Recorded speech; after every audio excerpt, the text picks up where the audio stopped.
Okay, and we are ready to go. We are currently viewing a game from Cheeseadelphia that happened a few weeks ago. This is one of the group stage matches. It's a Zerg versus Protoss. But I thought we'd start off with another cheesy Protoss. I've been viewing some of the Hazes games from WCS Valencia, so I thought I'd follow that up with another cheesy Protoss, who is in the blue right now. He's in the top right, and his name is Taldan. On the other side, though, we have the red Zerg player.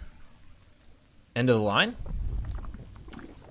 Now, Taldan comes from the school of Printf, the sort of famous cannon rusher from North America. He's a player that likes to get out on the map and do things early on with those cannons, proxy gateways, things like that. And we're going to start off on theme with a forge as he sends out that second probe. That first probe's going to actually make a pylon here over towards the third, not going to go right for those cannons in the main or at the natural. So he's going to play it a little bit more passively, not go quite all in. He's going to go for that gas steal, though, early on. Another line did go for a gasless start. Decided to go spawning pool very early and not take any gases. Hasn't even taken the hatchery yet. Waiting to do that at the natural now. As 6 Lings head across the map, perhaps playing a little bit of metagame. Knows what Talon's all about. Now there is a proxy gateway with a couple cannons starting up now, but these Lings will find their way over here, find this proxy, and looking to take out these probes. They can.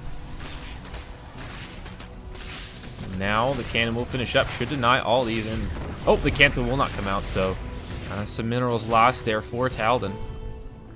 The other side of the map, he has started up a defensive cannon and a second forge to try and complete the wall off. See, the gateway does finish up here, but these Lings are heading across the map, and they're looking to get some counter damage. There's a cannon there already up, so they shouldn't be able to get anything, and this is a hard wall here. Gonna cancel that forge and put down a Cybernetics core. Just wanted to make sure he had that hard wall, because he hadn't quite finished the gateway, so he couldn't put the Cybernetics core down yet. So he just decided to put the forge down to complete the wall. But now he's got an opportunity to use this proxy. He's not going to start the Zealot yet. Going to save the minerals, wait for that Cyber Core to finish up.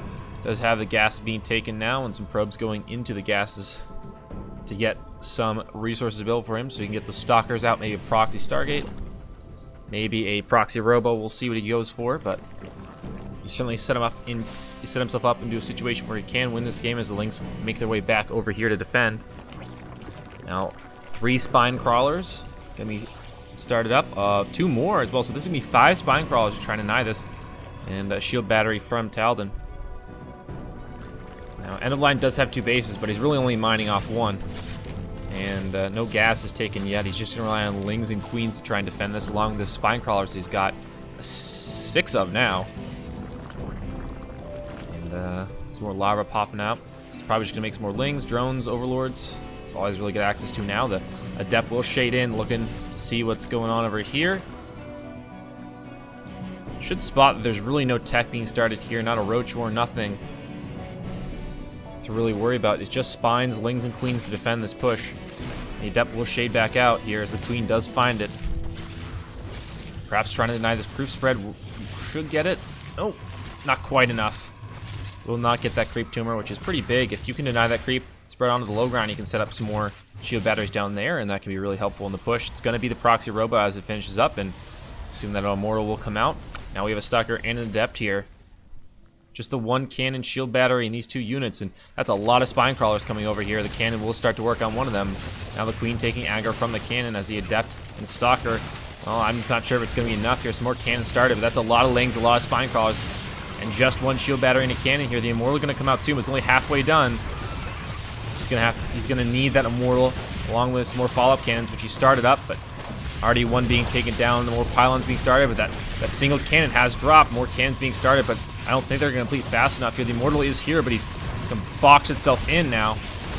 Another Immortal is not in production here, does not have the minerals quite yet, so it's just gonna be this 1 Immortal, a couple cannons, 1 more does finish here, along with the pylon of Stalker being trying to be chrono boosted out here.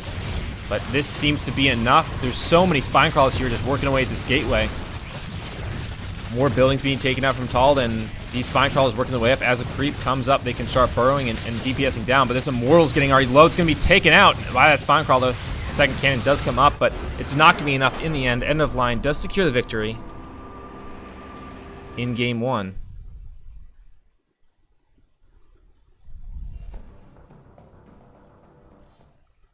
And, well, it was an interesting hold from him. He did not opt to go for the Roach Ravager sort of defense. Oftentimes when you see that proxy style come out, the common response is to build Roaches and Ravagers so that you can use the Corrosive Bile to sort of bile down the proxy there with the cannons on it, because Corrosive Bile does outrange the cannons itself. So you can just chip away with the Corrosive Bile, and Roaches are, a decent ground unit early. So that is a common response from Zerg players when they do get cannon rushed, or at least, a proxy set up with cannons or shield batteries there. But this time he just went gasless. He went for Lings, Queens, and Spine Crawlers. He made 6 Spine Crawlers and just walked them right up and killed it. Weren't enough cannons down there. Taldan wasn't really expecting a big push, I guess, and just was not ready for it in the end. And an interesting defense, but it worked out for him. The gas still came through from Taldan, but in the end it just didn't matter. Just decided to go all in. And the early spawning pool and delayed expansion there, I suppose perhaps a little bit of metagame knowing who Taldan is. So end of the line played around that. Still, I mean, even knowing your opponent and what they want to do, if you do it well enough, it can still work through the brute force of that strategy. And our second game will be on Blue Shift. It's a best of 3.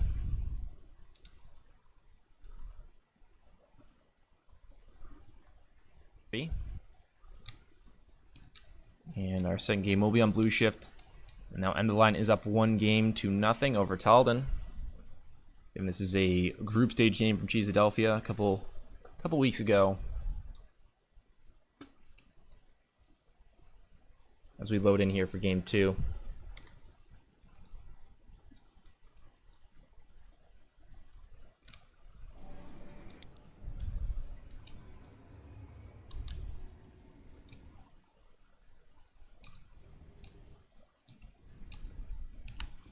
Alright, and we will get started here.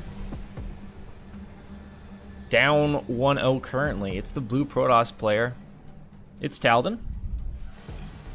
Up in the top right here, but on the opposite side of the map. In the bottom left. Sending out the hello and good luck, have fun. It's end of the line. There's currently up 1-0, and he's going to be bringing out that early spawning pool here. Again, knowing what Taldan wants to do, he's just going to play around that. But this time he's going to take a gas. Not taking early gas last game, but that's going to be a decision from him this game. Secure the early gas. He's going to use the extractor trick to try and get out an extra drone for himself, so we go up to 15 supply when you really only should have 14. But because Zerg drones do kill themselves when they make the buildings, should use that little extractor trick to get an extra drone or 2 out. As Taldan sends that first probe in. And of course, we have that forge finishing up at home. Taldan does see this, has all the information he needs here. It's going to be the early gateway started with a cannon on the low ground, using this pylon to power both those. And the probes here just patrolling around so he can't start any cannons on the high ground. Or at least make it very difficult for him to do so. And there's a little bit of a probe versus drone battle going on.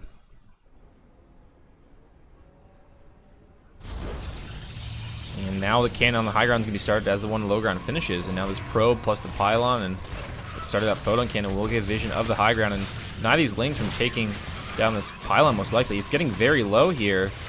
This cannon's going to have to do some serious work, and it will fend off the attack. So that the cannon on the high ground and this gateway will finish, because all of the buildings will be powered still. That pylon was really key. If that went down, that could have shut down his entire attack, but he gets it up, and now Taldan has a chance to do some serious damage. Looks like there's just a Ling patrolling here. No expansion at the natural yet. Just one queen at home now as a Roach Warren does go down here, so perhaps opting for the Roach Ravager fence this time. as opposed to just the pure Ling, Queen, and Spinecrawler defense that he went for in Game 1, which did succeed. We do that Cybernetics Core and Defensive Photon Cannon for Taldan. But this Proxy has gotten up, has not opted for a Zealot in Game 1, and not going to opt for a Zealot in Game 2 either. One probe being set out here, looking for that expansion if there is one on the map. When you do cannon rush, often respond. Very common response will be to start a hatchery, a nexus, or just a command center somewhere else on the map. So that way, you know, you cannot actually kill all of the buildings. You can just transfer all those workers over, just run through the cannons. Oftentimes they can't DPS all the workers down, so you can just transfer that and start anew, add another base, and oftentimes it's actually good enough because the cannon rushing players invested so many minerals into those cannons in that proxy, and they essentially become worthless if you do opt to go to another side of the map. But now, Taldan's going to discover that that's not the plan for end of the line this game. It's going to be a big response here with three Ravagers and a Roach coming down here trying to stop this Robo from going up, and looks like they will. No cancel coming out from Taldan there either, so he will lose all those resources. Shield battery on the high ground along with this one cannon, but now it gets depowered as that pylon goes down, and into some serious trouble now as Taldan. The Stalker very, very low. This Adept is here, but the Stalker will go down. A second one popping out soon, but just the Adept here along with the unpowered shield battery does get canceled in the end. So now just the cannon on the low ground along with an Adept and a Stalker. Third one being coming out soon, but that cannon's already extremely low. This Robo and shield battery started up on the low ground here, but that's four Ravagers here coming in with the Corrosive Bile. We'll take out the pylon again. Some Lings coming in to join there. 4 of those here just to one Stalker, and it's all unpowered. Now Taldan will go down here, so bit of a disappointing game from him there. The Proxy went up, but unfortunately it just wasn't enough in the end. Both games, you just didn't opt for enough cannons in the end to hold off those pushes. Not enough stuff up to deny that, and end of the line was playing around his opponent very well, so Taldan will fall. With that, we'll be moving on to another game in the tournament, another series, rather. We're going to be watching, I believe it's going to be Knee versus M. Canning next. We have that on stream. But a little bit of interesting note from this tournament is there's very few Zergs in the round of 16. There's just 2 Zergs in the round of 16 and then none in the quarterfinals. All of them get knocked out, and so it's just Terran Protoss for the rest of it, which is kind of interesting, considering that Serral did win BlizzCon and won the World Championship with Zerg, and Zerg has just been not really noted as a weak race or anything as of recently, but in this tournament struggled quite a bit.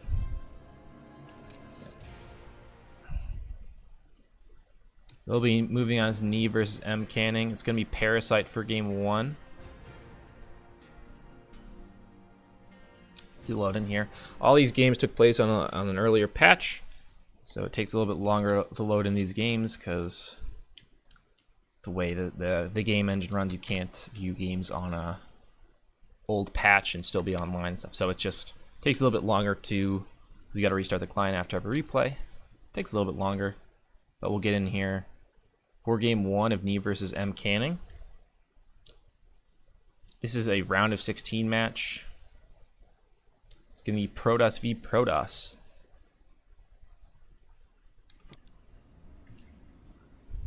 Is a best of 5 as well in the round of 16.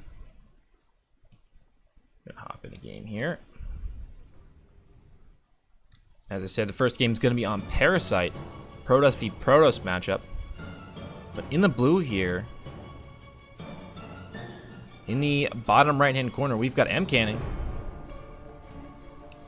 who's definitely the underdog in this matchup when you compare him to his opponent, who's in the top left-hand corner. It's Neeb, probably the best American player right now and in recent history.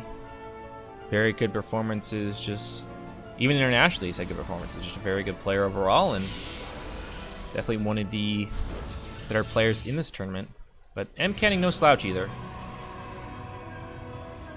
Cannot just roll over him as we get an early probe scout from M. Canning. It is a forge at home, though, so that does indicate a cannon rush.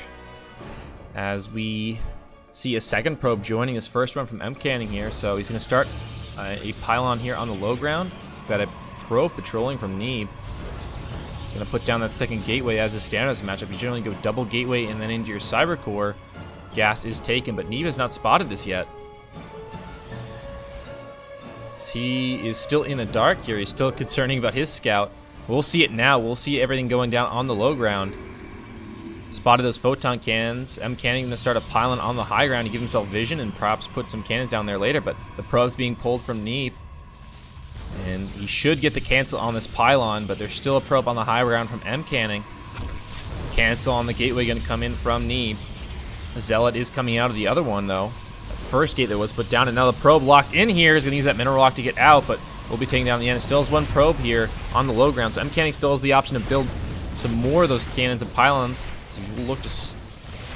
Oh no, the second probe goes down now, and Neeb is looking in a very good position here. Killing both those probes is very, very bad for M-Canning.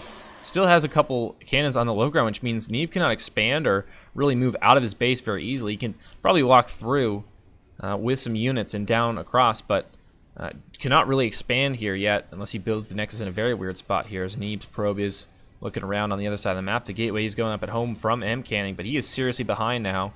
It does have some gas being taken, but with his cyber core, it's going to be super, super delayed. And of course, Neeb already has his, got the stalker out, and now it's going to shoot down from the high ground here, as the cannons do not have high ground vision, so they will be taken out pretty easily. Going to be a Stargate follow-up from Neeb.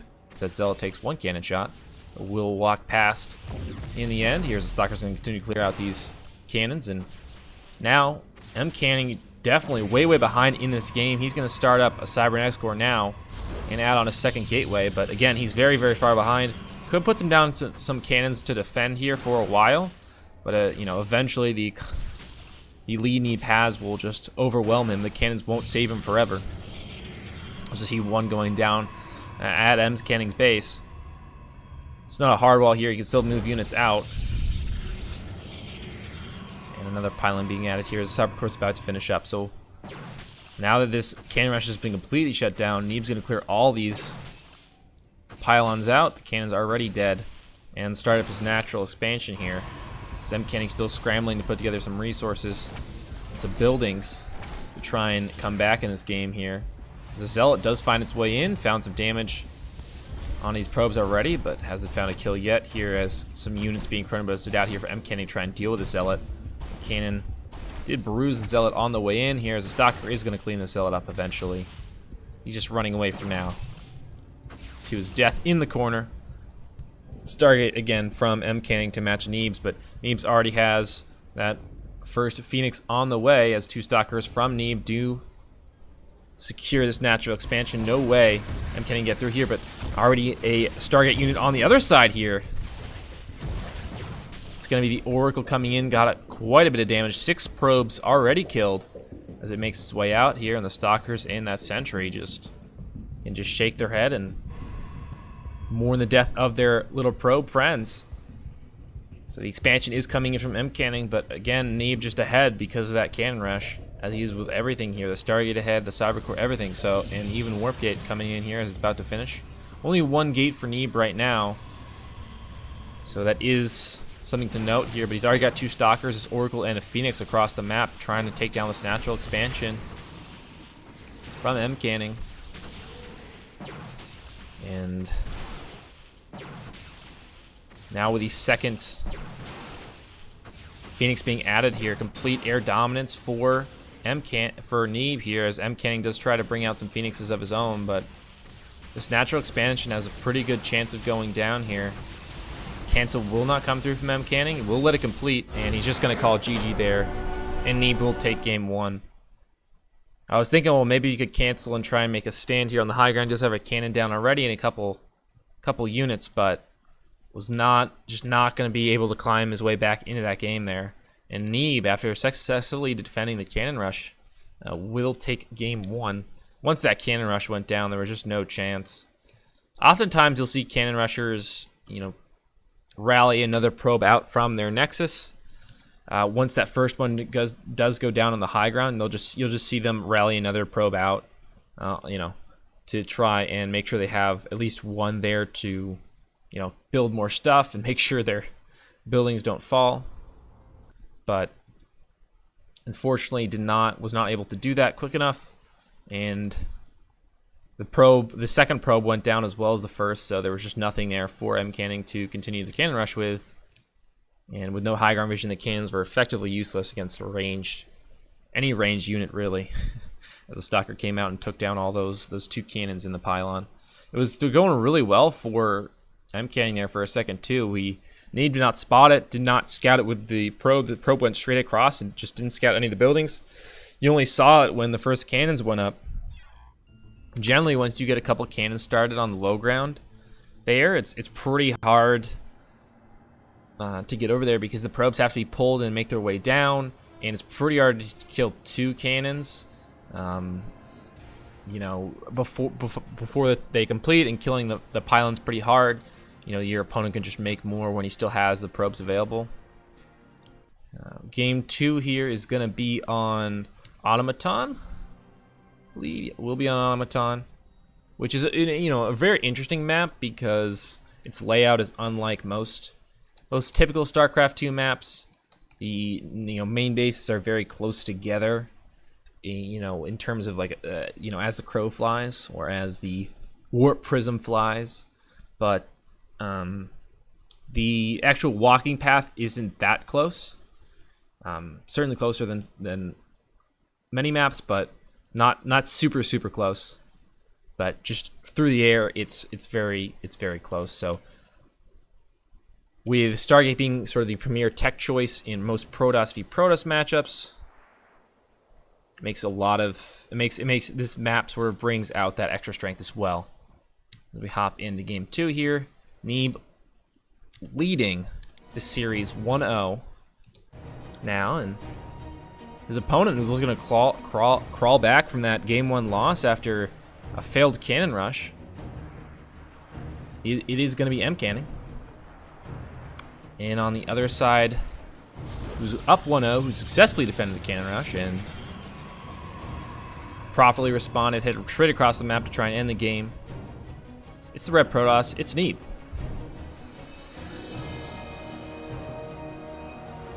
Now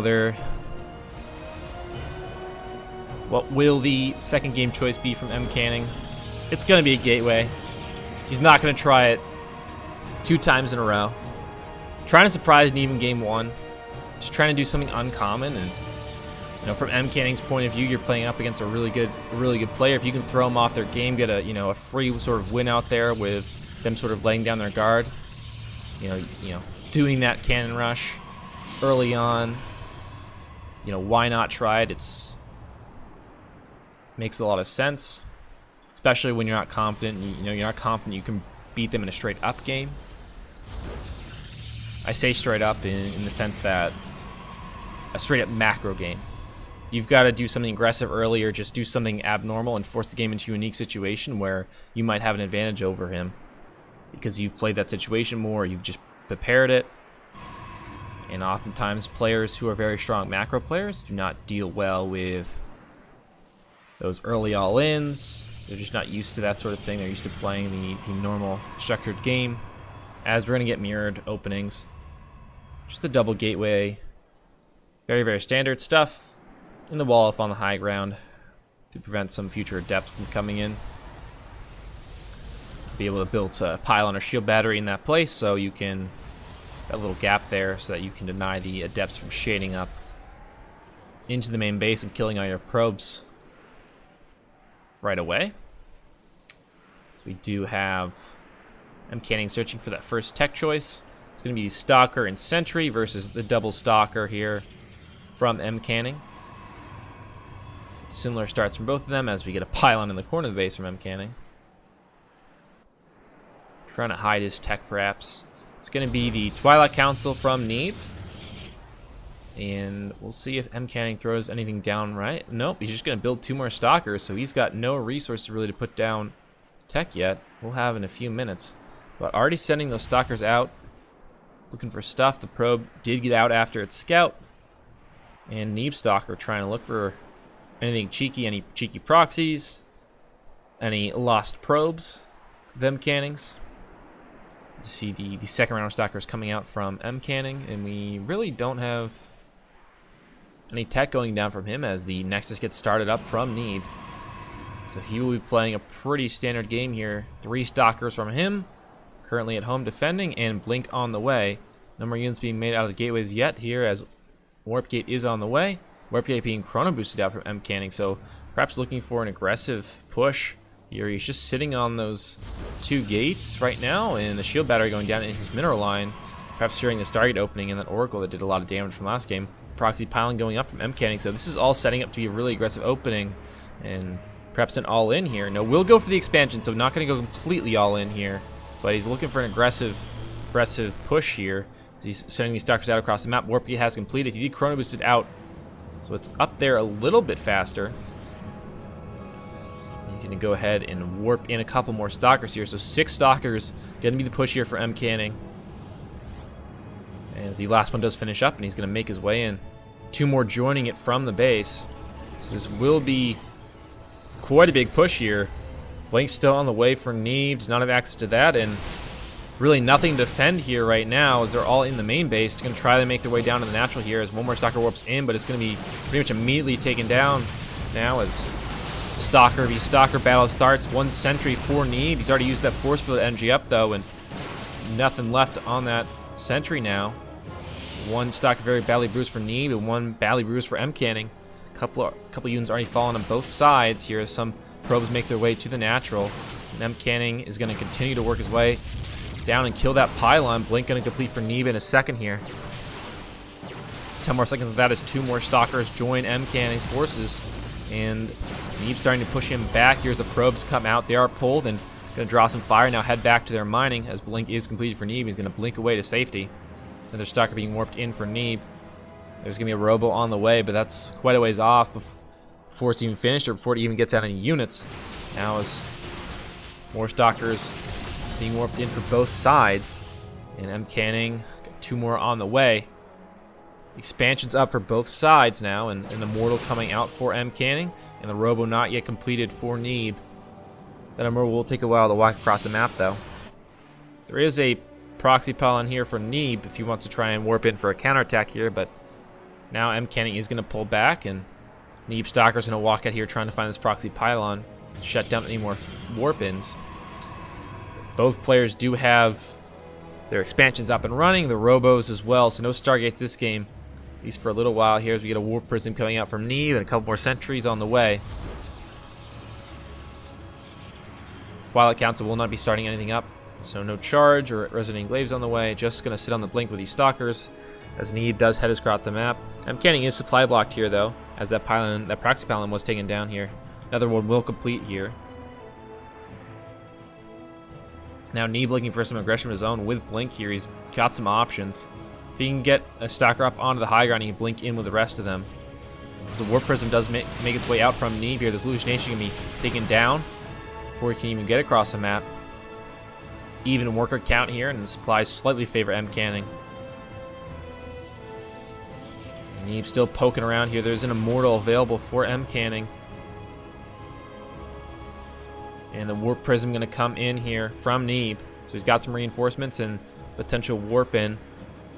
To aid his forces here, Zelt will spot this from M canning. The blink up onto the high ground from the stalkers of Neeb. Neeb's going to go to work here on the gateways. Now we're going to turn his attention towards the Zealot. We'll take that down. Blink onto the Immortal here. The Immortal's getting very low. Will be taken down.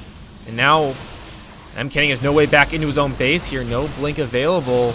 No way to get back here as gateways do get unpowered, and this force field doing a lot of work here. It's going to prevent M canning's force from getting back up onto the high ground, and Neeb's going to go to work here, going to kill all these probes in the background.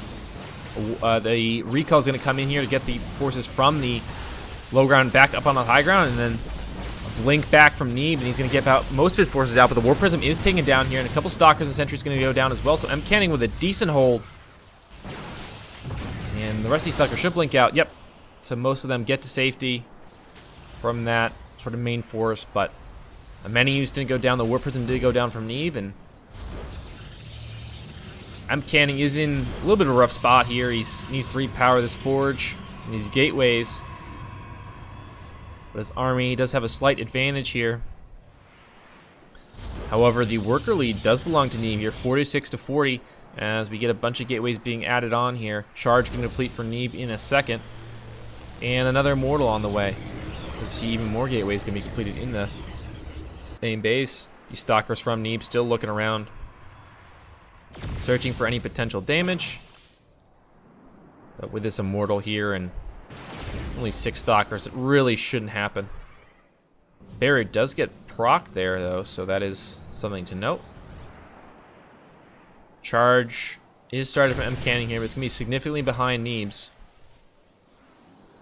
Looks like we got an expansion here up from Neeb. He's going to take the 3rd base, and it's going to be at the gold base as well, so going a little bit aggressive here with his 3rd expansion, or rather 3rd base overall, as ground weapons level 1 will complete here for Canning, despite being delayed because of that depowerment on the forge itself.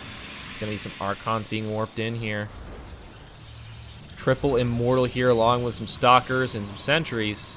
Observer to join that party as well in case of any need for detection. Some more gateways in the back being brought online here as charge just complete. So similar upgrades for both sides in terms of units, abilities, but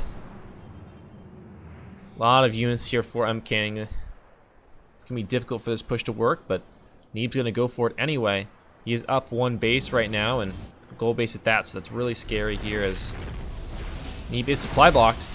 As that pylon was found out, but now Neeb going to go in and try to take this fight. He does have War Prism here for potential reinforcements. Those charge lots are going to go in, find their way onto some Stalkers and take them down. And now the main force of Neeb is working away on the flank of Canning. Canning going to try and come in for a counter push and force Neeb back here. Neeb's going to bring that War Prism, though, into the main base. Those Immortals, one of them's very badly damaged, but with proper War Prism, Maiko should be able to save it. No, will not in the end here. So just one Immortal and the War Prism are going to try and make their way out, as the Immortal will try and stop these Stalkers from chasing the War Prism down. And it will, so the War Prism does get out, but one Immortal lost here. As Canning's going to go ahead and push across the map. He's got quite a big army here. Will not see the gold base yet. The War Prism going to unload its payload and bring in some more High Templar along with a couple Stalkers as well. So another 2 more Archons being morphed in, along with these Stalkers and that upgrade coming in here as ground weapons level 1, 2 does complete. An upgrade advantage for Canning, and now he's got completely exposed gold base to try and kill. So he will take it down almost certainly here. Just a couple Stalkers from Neeb making their way over along with the rest of his army, but they're a little bit delayed, and the base should go down before they even get here. The War Prism will save workers, but that's all it's going to do here. The base does go down, so now 2-2 in bases. That gold base did mine for a little while. Actually, a 3rd expansion, 3rd base coming up here for Canning, so he does get that expansion down. It's very big. He took down the base from Neeb. Ahead in weapons now is Canning, and he's got a very large force here. It's quite a few Archons. Going to be 6 in total now. Is 4 Immortals as well as the charge lots going in here. They're going to go dye their faces in here. A couple Sentries in the back here with a Guardian Shield, and now the War Prism juggling from Neeb. Should be able to get some of these forces away to safety, but it's just not going to be enough in the end. Canning is going to take the game. After a rough game 1, strikes back in game 2, going to take the win and bring this series back to a tied state, 1-1 now. As game 3 will head on to Blue Shift.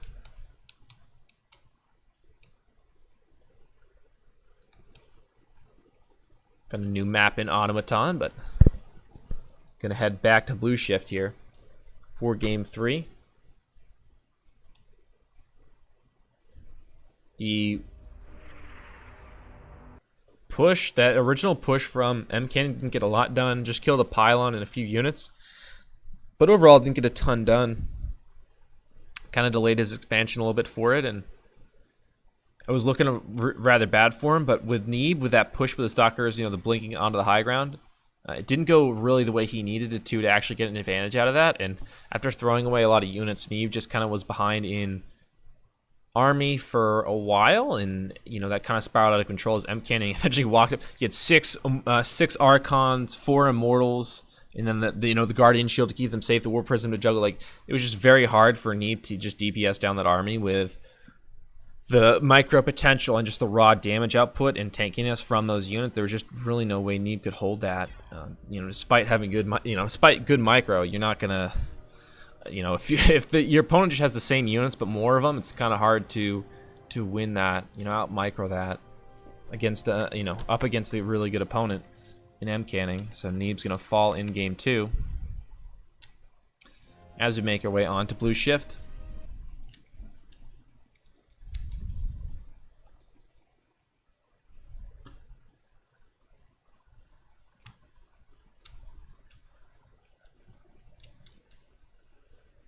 And we load in here. Yep. Again, these replays take a little bit longer to load because they are on old patches, but they load in okay.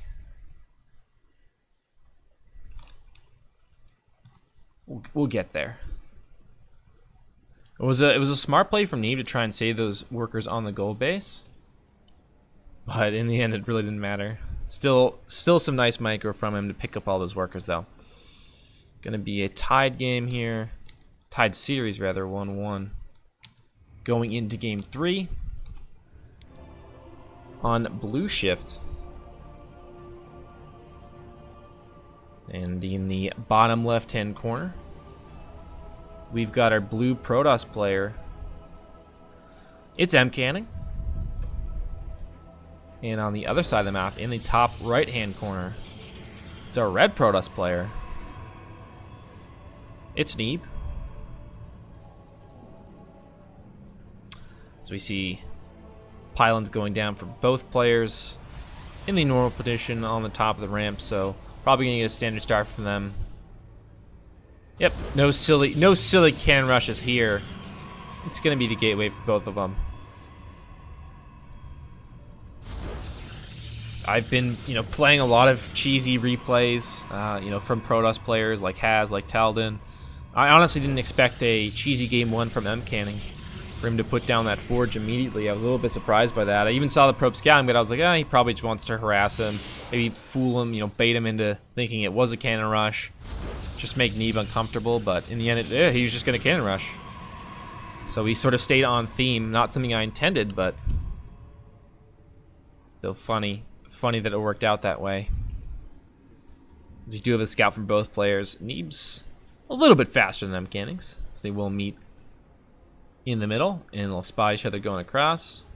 But the double gateway from both sides, and the cyber core, of course, being added on in a second here. There's not really much to say in this matchup until the cyber core does go down and the first tech choice comes out, or lack of tech choice, and maybe one side just all ins off of 2 gates.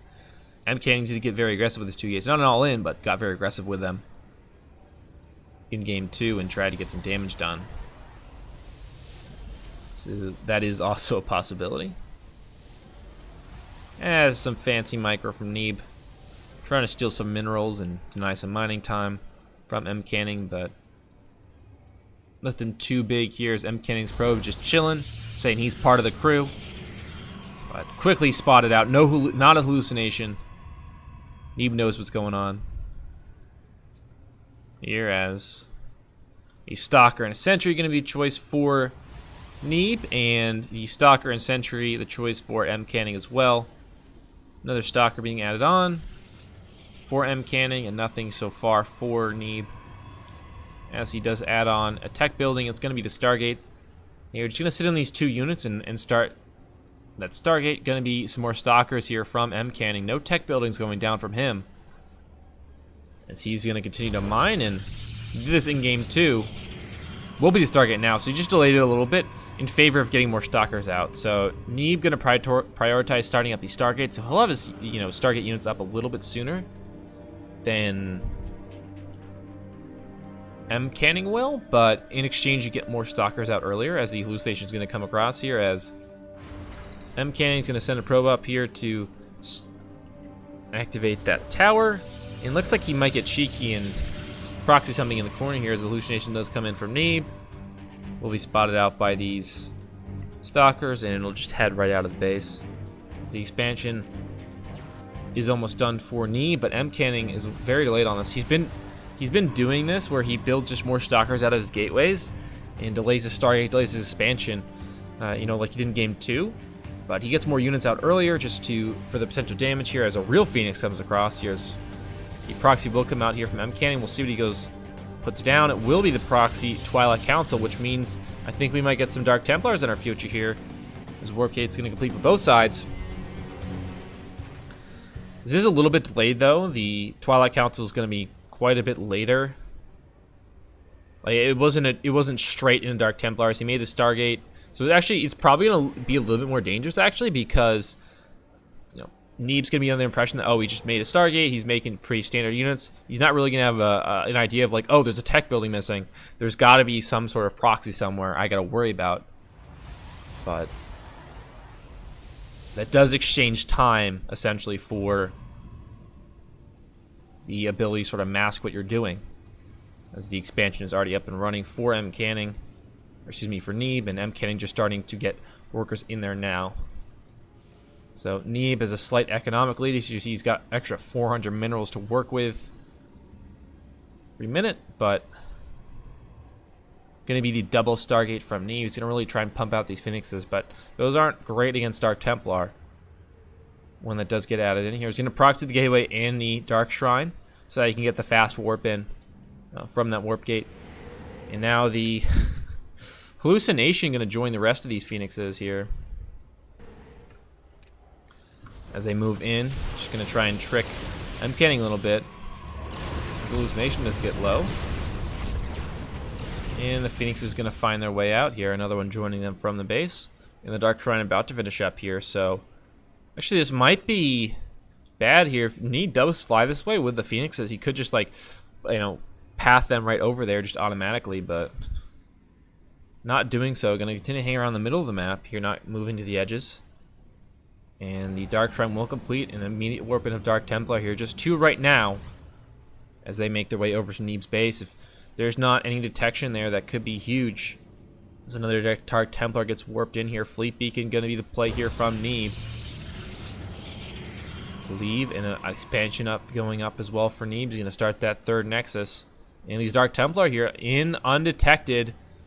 There's no detection here for him right now. Does not even have an Oracle. An Oracle will be started up immediately, but that's going to be it. M. Kenning's going to take the game.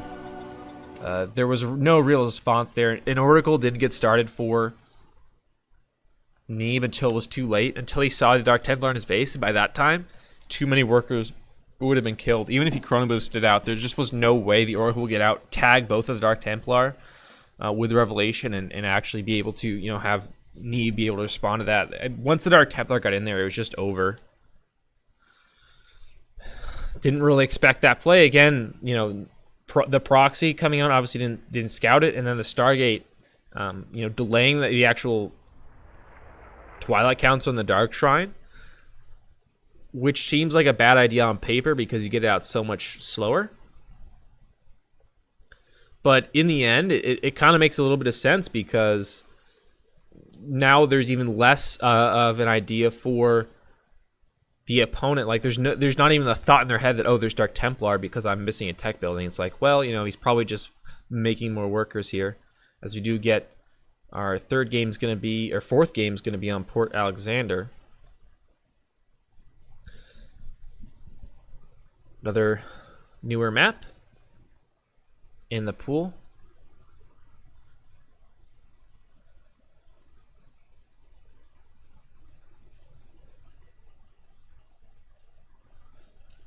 We're going to head in there in a second here.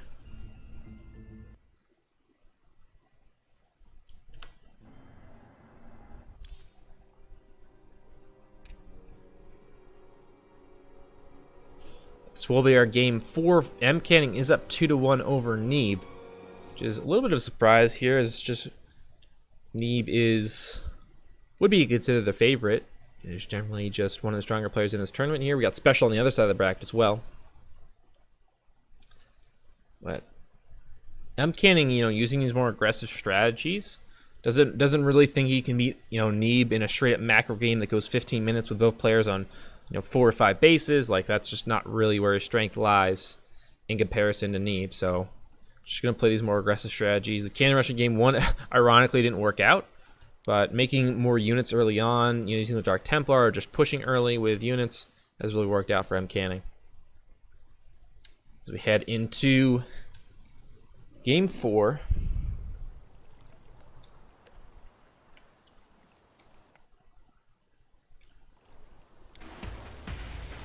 M. Canning is up 2-1 now.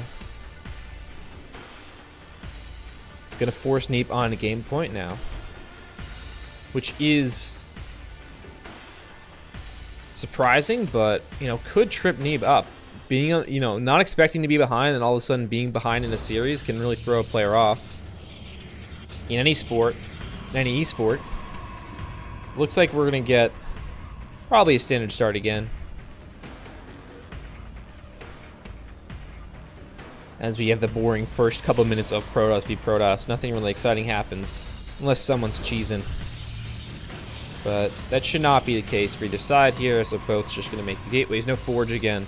After the disastrous Game 1, I don't think M. Canning's going to be trying that one for a little while.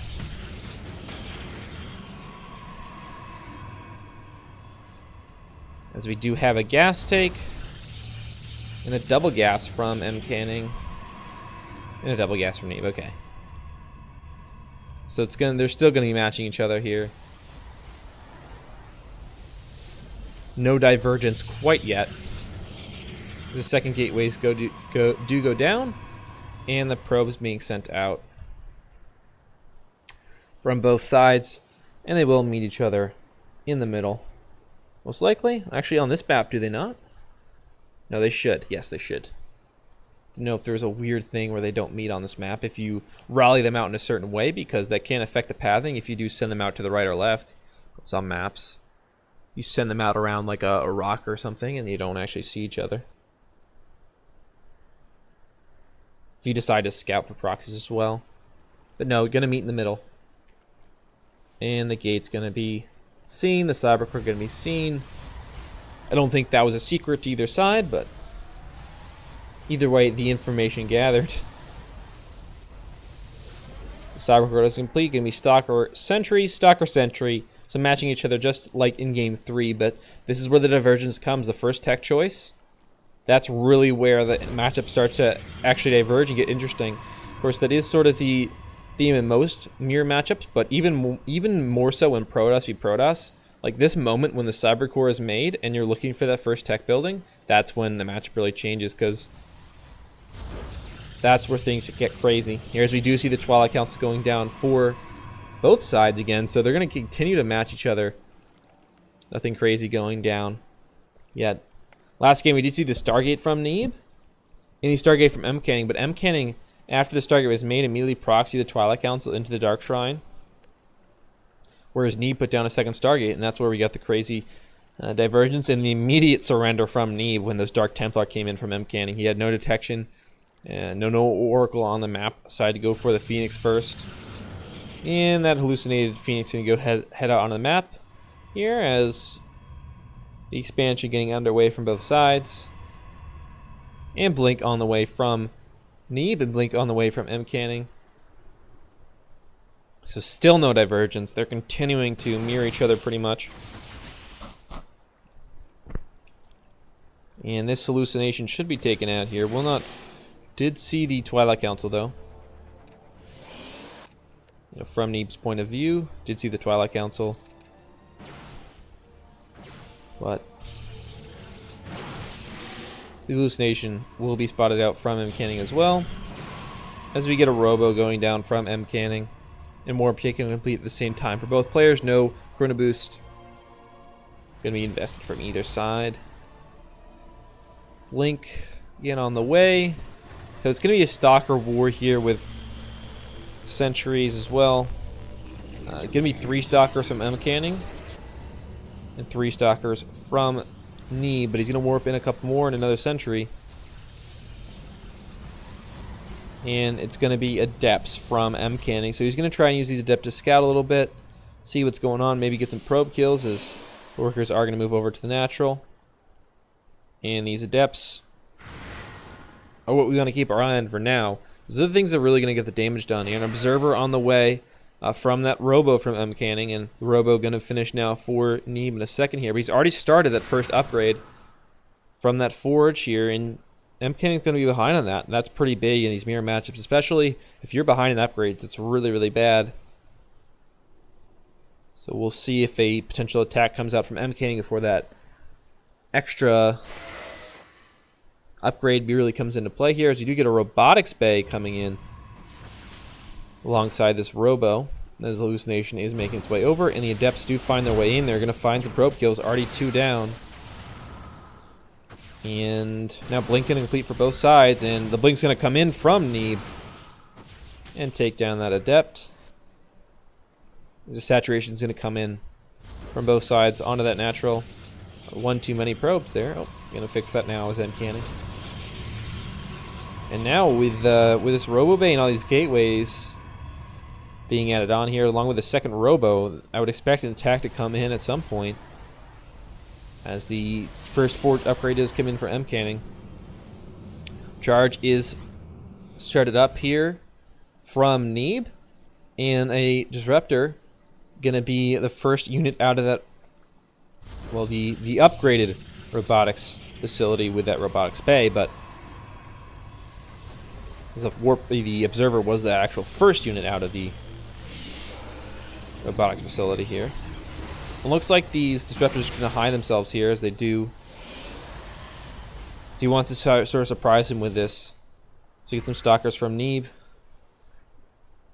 Okay, they blinked and then they walked the opposite way. But now this is the next crucial point in the game here, where if these disruptors can be seen, you know, a proper response can be started up from Neeb, but right now the information is not there. So you see a probe waiting to start up this third base from Neeb. We'll do so. There he is. Starts it up now. And on the other side, though, we've got Immortals for Neeb, which can take a few, can take into disruptor shot, but multiple ones will take them down here. It's Charge going to come in from Neeb. And it looks like he's going to move out with his army just across the map, just trying to see what's going on here. See if there's a third taken from M-Kenny, which there is. It's about halfway done. There's actually a little ahead of Neeb's. A couple stalkers there in the middle of the map. Just trying to keep vision on this map is Neeb. Just trying to make sure no crazy shenanigans are going on here. See some adepts in the corner from M-Canning here, and a couple zealots running their way over to the rest of Neeb's army. The War Prism not with the army currently. Blink forward from Neeb. We'll spot the third completing. And that second Forge upgrade coming in here for M-Canning. Going to get that second level weapons. And we're going to look for some kills on these probes. You're going to find 1, going to find 2, going to find 3. And the 4th one soon to follow. So we'll go down. So that's 4 probe kills there for Neeb. Going to find another one. It's the 5th here. So only a couple stalkers here to defend here. It's going to be the attack on the other side from M-Canning. That's a lot of stalkers and disruptors here, along with a War Prism. And it looks like the third will go down from Neeb. As a couple depths get in the backside there, is now M-Canning's going to continue to push forward. Not going to take down the third, going to opt for a fight first.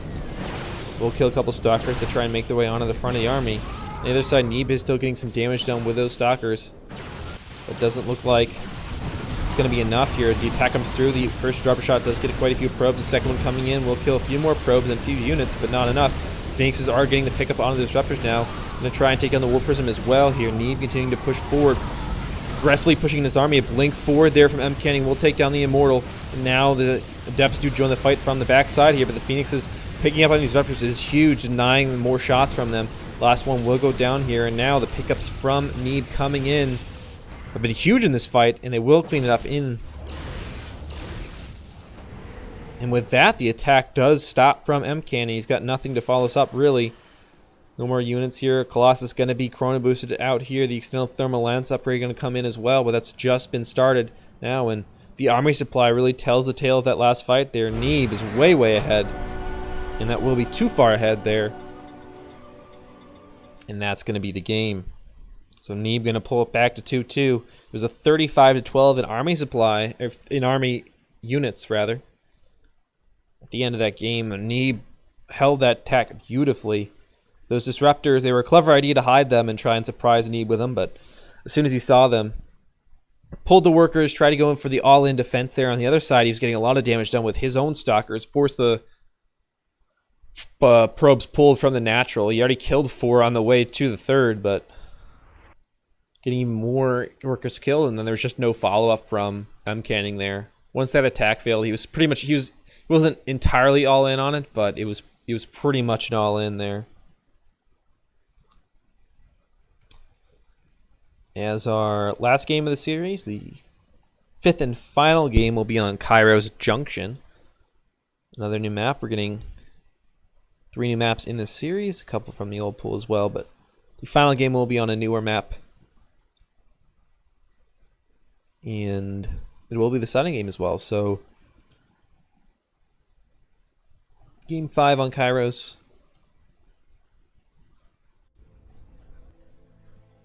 These new maps do share a few similar themes in terms of the way their bases are set up.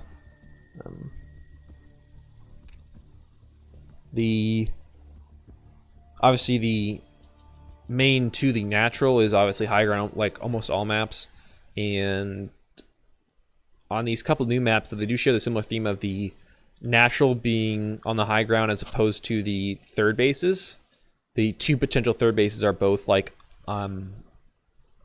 have ramps to get to the natural, so it creates another sort of high ground there, and it makes it even harder to push onto the natural potentially, and you know, unless you can get up there.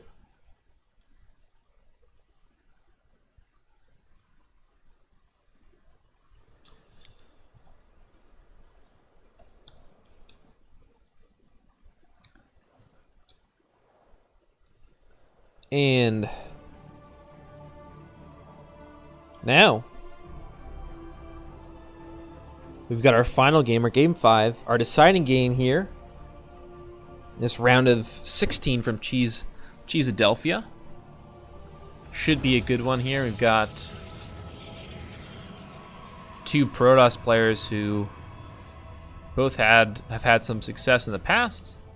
Neeb's certainly the favorite coming into this series, but now Canning's forced him to match point. It's going to be certainly an interesting Game 5, and no cannon rush from Canning. Gonna stick to the normal openings now, especially now that he's got himself into this really good situation where he can take a big series from Neeb. He's not going to throw it all away with one of his less than satisfactory cannon rushes.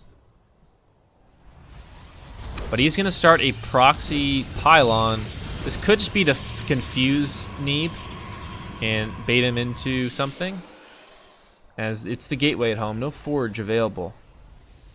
So I think this is just to confuse Neeb, as he does spend a resource hard walling off here. And as the cancel does come out here, and Gettings Probe's going to be caught here. But that is a hard wall, I believe, from Neeb. So we'll actually have to kill that pylon to get back out here. But this does delay things just a little bit here from both sides, as the cancel, you know, spends some more resources for Canning and spends some more resources for Neeb as well, making that pylon to try and deny the probe getting up on the high ground here. So we do have a scout coming across from Neeb as the second gateway is finishing up, and the Cyber Core is finishing up as well. 2 adepts being made here for Neeb, as the first sentry going to come out from Canning. In the second gateway, we should get a stalker out of it most likely, as we get some pylons here on the edge, spotting any Stargate units coming in. And our first tech building is going to be a Stargate from Canning. These adepts gonna make their way across now. They will meet their probe on the way back, give each other a high five, and say good job. Now we've got to do our part. Shades can, of course, be blocked by something coming down here, but Neeb did block that expansion with a pylon. And the shield battery will go up. So we'll stop these adepts from getting in here, but they're still trying to make their way through the battery here. If they can get enough damage done, maybe they can break through. Will not happen. The Hose Stalker will force them back, as 2 more coming out from Canning in just a moment. So we'll hold this push. The Shade coming in again. The cancel did not come through. Canning holding his nerve. The cancel now will come through, as he's going to continue to put that probe on patrol here, as M. Canning is going to send out that first hallucinated Phoenix. Will not find much of anything, as Neeb's slowly working away on that pylon. With his little probe, he's saying, let me back in! Let me back in! On this side, though, the Shade will come through, and it blocked again, so a nice block from M. Canning, not letting these Adepts get in there. There's 3 of them now, so you gotta be very scared here. A couple more gonna join in here now. 5 Adepts from Neeb. Perhaps looking for a Resonating Glaze all in or something. But the Stargate was the tech choice, along with a Robo, as we get a Phoenix and a second Phoenix here as the Adepts make their way back home. Looks like they're just gonna try and break that hard wall now. That pylon is gonna be broken here. That lonely probe was doing it, but did not have quite enough to get the job done. Here, as that first Phoenix will make their way in, but that's 2 from M. Canning, and 2 is more than 1. And even with the Sentry helping up, that's even more. So now, that first Phoenix going down from Neeb is quite big. If you're gonna get into a Phoenix war, that first one going down means that you can continue to take good fights like that, where you just outnumber the opponent and keep their Phoenix count down while you grow yours. And with the Adepts being made here from Neeb, he doesn't have a ton of stuff that shoots up. And that's 3 Phoenixes from M. Canning here. Just 2 now from Neeb. He's trying to get a third one, but a couple probes can be taken down. And they will get away, so Phoenixes get away scot-free, and another one coming out. Gonna be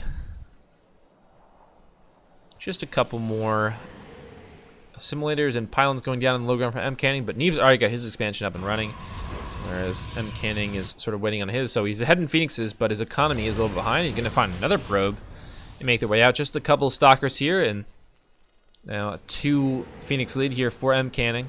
Another one on the way for both sides for Neeb, and a Stargate in production for M. Canning. Not actually deciding to make the Phoenix, going to make a second Stargate to try and get him ahead even more. Once his economy takes off with his second base, he can really look for it, as these Stalkers will continue to just look around for anything. A second Stargate for Neeb as well. Looks like we will be getting to a air battle here. The Golden Armada facing off against a mirror image of itself. Just the 1 gas on the natural, as opposed to the 2 for Neeb. So we'll have a little bit more gas here. We get the double Stargate. Well, with the Chrono Boost as well, that's going to create a lot of Phoenixes here for M. Canning, whereas Neeb's still looking for that second Stargate, and he's really struggling with that Phoenix count now. It's not a huge lead, but if it does continue on this path, it will be a very big lead for M. Canning. But now he's only making the 1, and now none.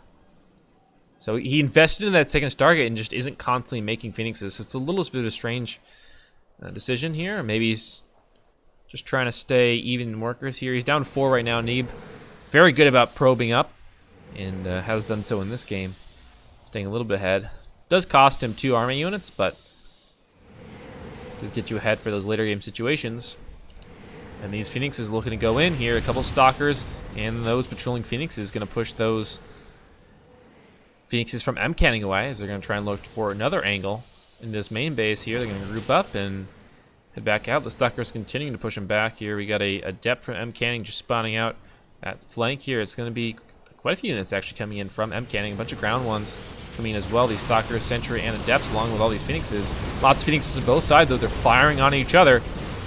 Now the probe's being pulled from Neeb to try and absorb some of this fire from the ground units of M. Canning, and they will do that, and taking down a few now. The Stalkers will go get low, and now M. Canning, with these Phoenixes, though, doing a lot of work here. That second Stargate coming out early did help him out, despite not continuously making them. He still has more.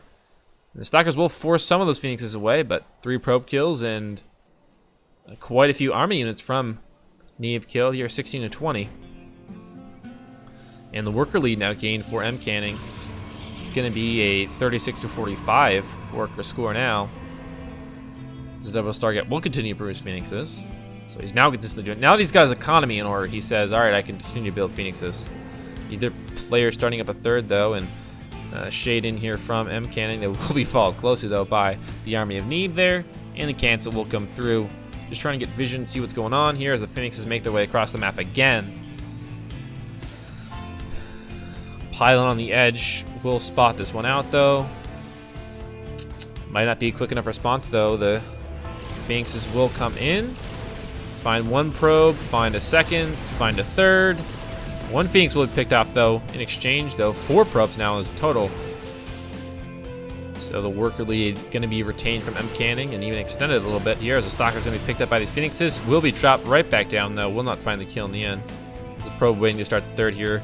M. Canning will start that third up, and Neeb, he's sitting on quite a few minerals, but will not start his third as the Phoenixes have been harassing him so much. He really can't get out of his own base and get anything done here. Stalkers and Phoenixes there will drive away M. Canning again, but not before he finds a couple more probes. 10 in total. Just a couple there on the back end to make that count quite scary. Again, 33 to 47 in workers. M. Canning continuing to push ahead.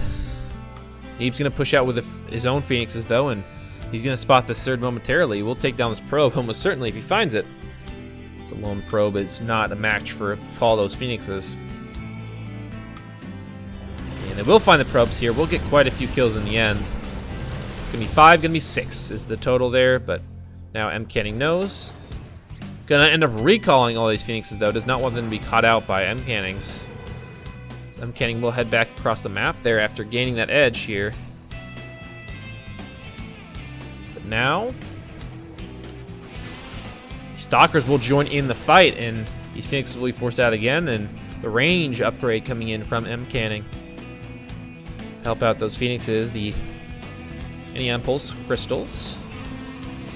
But this is a lot of Stalkers from Neeb. They can all shoot up, so they're pretty good units against air.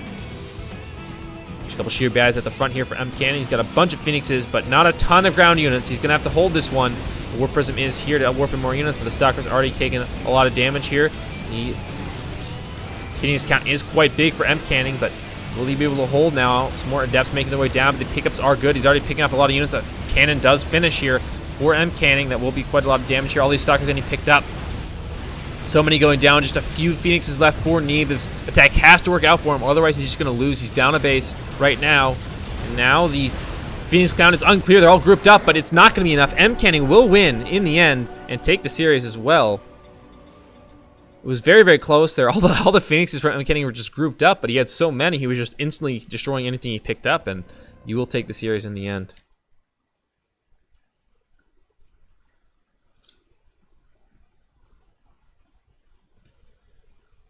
So a big series there for M. Canning, going to be toppling Neeb, which is certainly not something was expected, but will win in the end.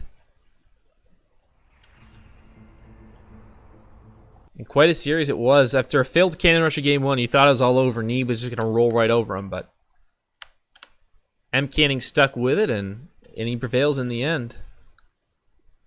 Even stumbling on match point, but it wasn't enough to stop him. Both sides putting up a good fight.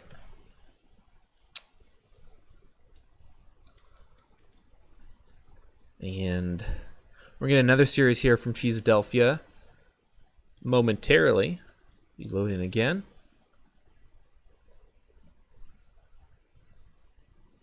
And back to our replay files.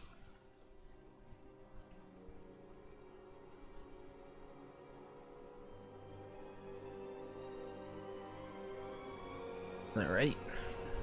I'm going to go ahead and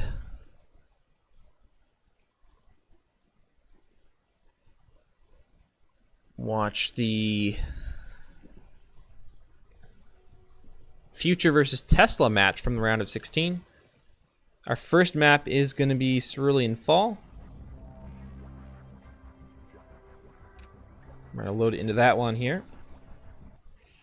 Future versus Tesla is a Terran versus Protoss game. Like I said earlier, there's very few Zergs left in Cheeseadelphia. By the round of 16, there's only 2, and then by the quarterfinals, there's none. So it's going to be mostly Terran and Protoss here. And that's going to be the matchup here in this game. In this round of 16, we'll be best of 5 again.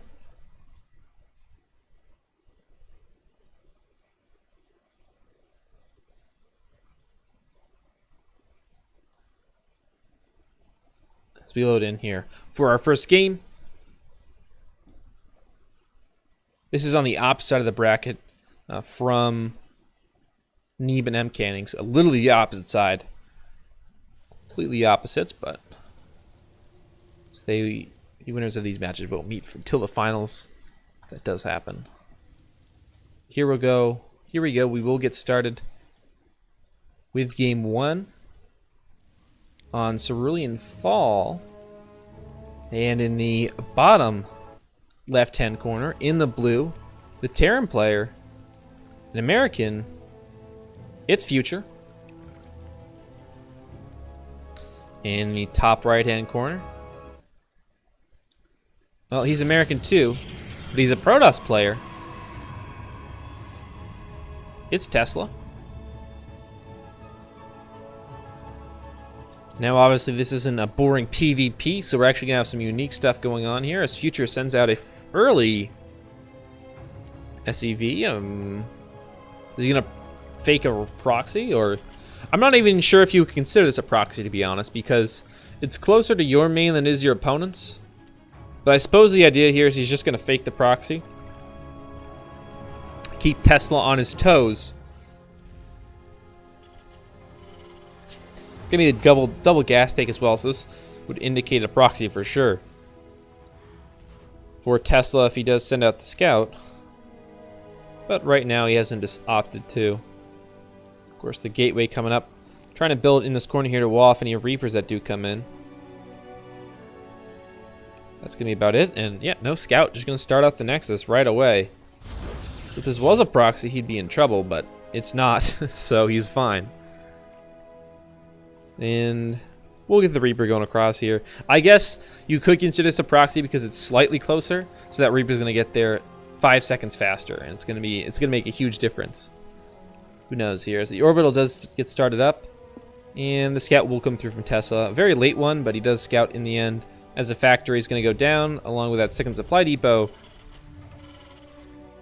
And Tesla going to do some harassing here.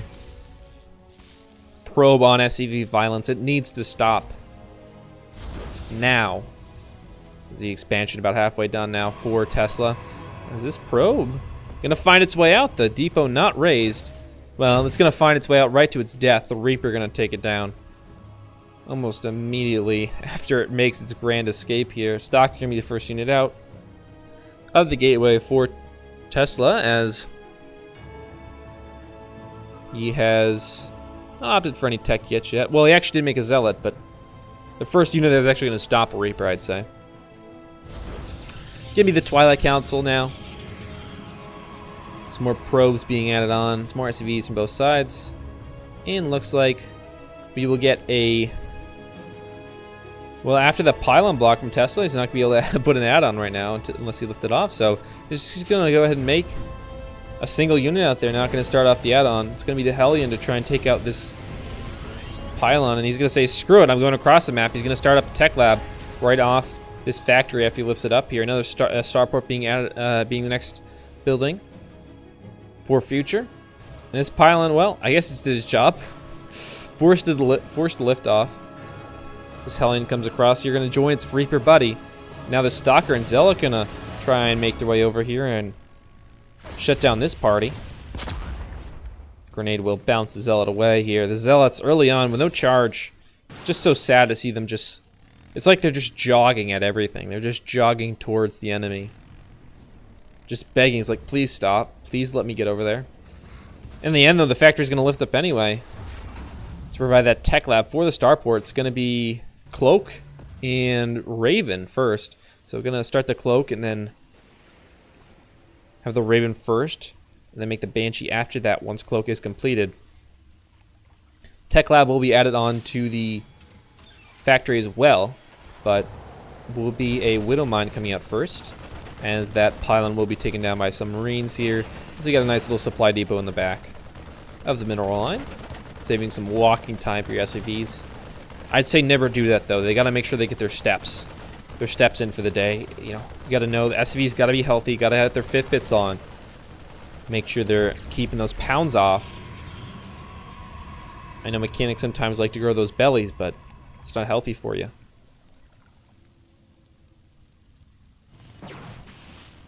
And petition the Terran army to create a nice workout regimen for those SCVs. Make sure they're nice and healthy. Do wonders for their health insurance. That's why it's so high right now. But a couple Stalkers making their way out, forcing this Hellion and Reaper combo back. 4 Stalkers definitely beats a Reaper and a Hellion, so you're going to turn tail and run. But luckily they're fast enough to actually run. Here, bunker being started up at the front here for future. Going to put those 4 Marines in here, a couple of Widow Mines. And the Stalkers running up. Straight into the Widow Mine. One goes down, another one already lost his shields. And now 2 Stalkers dead and the other 2 bruised. And turn tail and run back. Proxy pylon here from Tesla, trying to warp in some reinforcements here with these Stalkers and Zealots. A 3rd Nexus being added on, though. The other side, we do have the Hellion and the Reaper still causing the morass, but the Hellion will go down. The Reaper should get away here. The blink to follow. One more shot. Will get it. So the Reaper and Hellion will go down, so the harass potential now negated until that Banshee comes out and finds its way across the map. Stim on the way, along with a couple more barracks and some add-ons.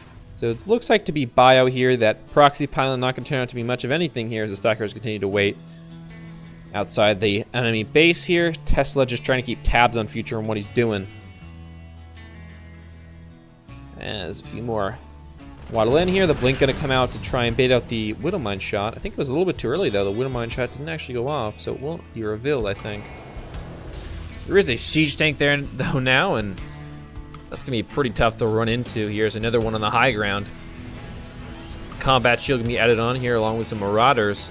Yep, a full bio with tank and some Widow Mines. Going to be the choice here for future. That Raven now going to head out of the base along with that Widow Mine and a couple Marines. The 3rd CC going to be plopped down here at that 3rd expansion.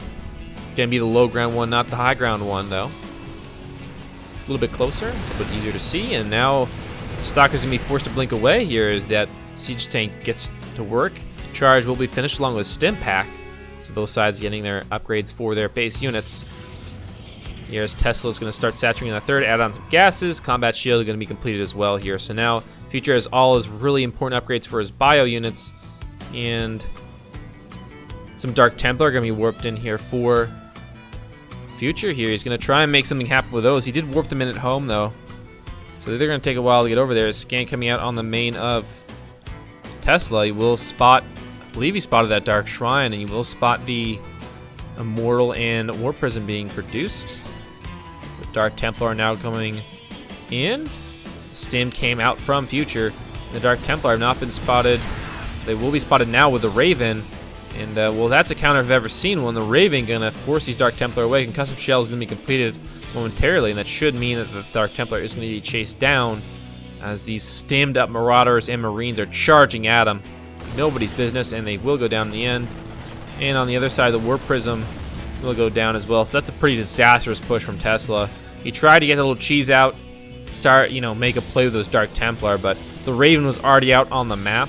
I guess it wasn't spotted from when he, made that little push with the Stalkers here. So 2 early, pushes with some Stalkers and Dark Templar, and they both went horribly for Tesla.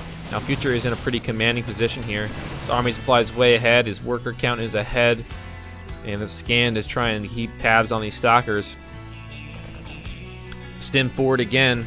Should mean he's going to net a couple kills. Stalkers will blink away again, but now these Marines are very low. Shadow Strike getting completed here for those Dark Templar, but I don't think they're going to do a whole lot. Zealots will flank here, getting on the side of Future. The interference matrix on those Immortals is huge, though. These Immortals, though, are going to work here. The bio is going to be taking a lot of damage here. The Archon going to be morphed in, and now the pickup and the Medivacs will get away. But that's a lot of damage done there from Future. Taking out quite a few units. Still up in army supply, and now he's got a bunch of detection here. The missile turrets on the back end has the Raven, so these Dark Templar really aren't going to do a lot. Despite Blink being completed for them, there's just a lot of detection there. And, well, the call comes out from them as they head across the map. But again, there's so much detection here, I just don't think it's going to happen.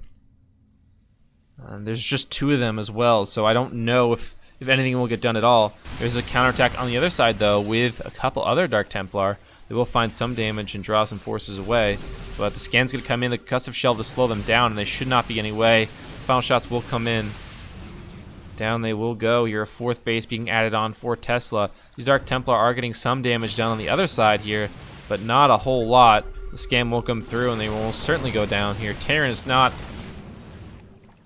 a race that was ever without detection, it seems. With these missile turrets with the Ravens and the constant scans here, he's got triple orbital. It's very, very hard to go unseen with these Dark Templar, even more being warped in here, but I feel like Tesla just hasn't learned his lesson yet. He's got quite a few Zealots, some Immortals and Archons with us as well, but I don't know if it's going to be enough. The scan comes through, the Dark Templar will be spotted, immediately morphed into Archons, so they will be useful at the end of this fight, but these Marauders and being stinned up, they're doing a lot of damage here.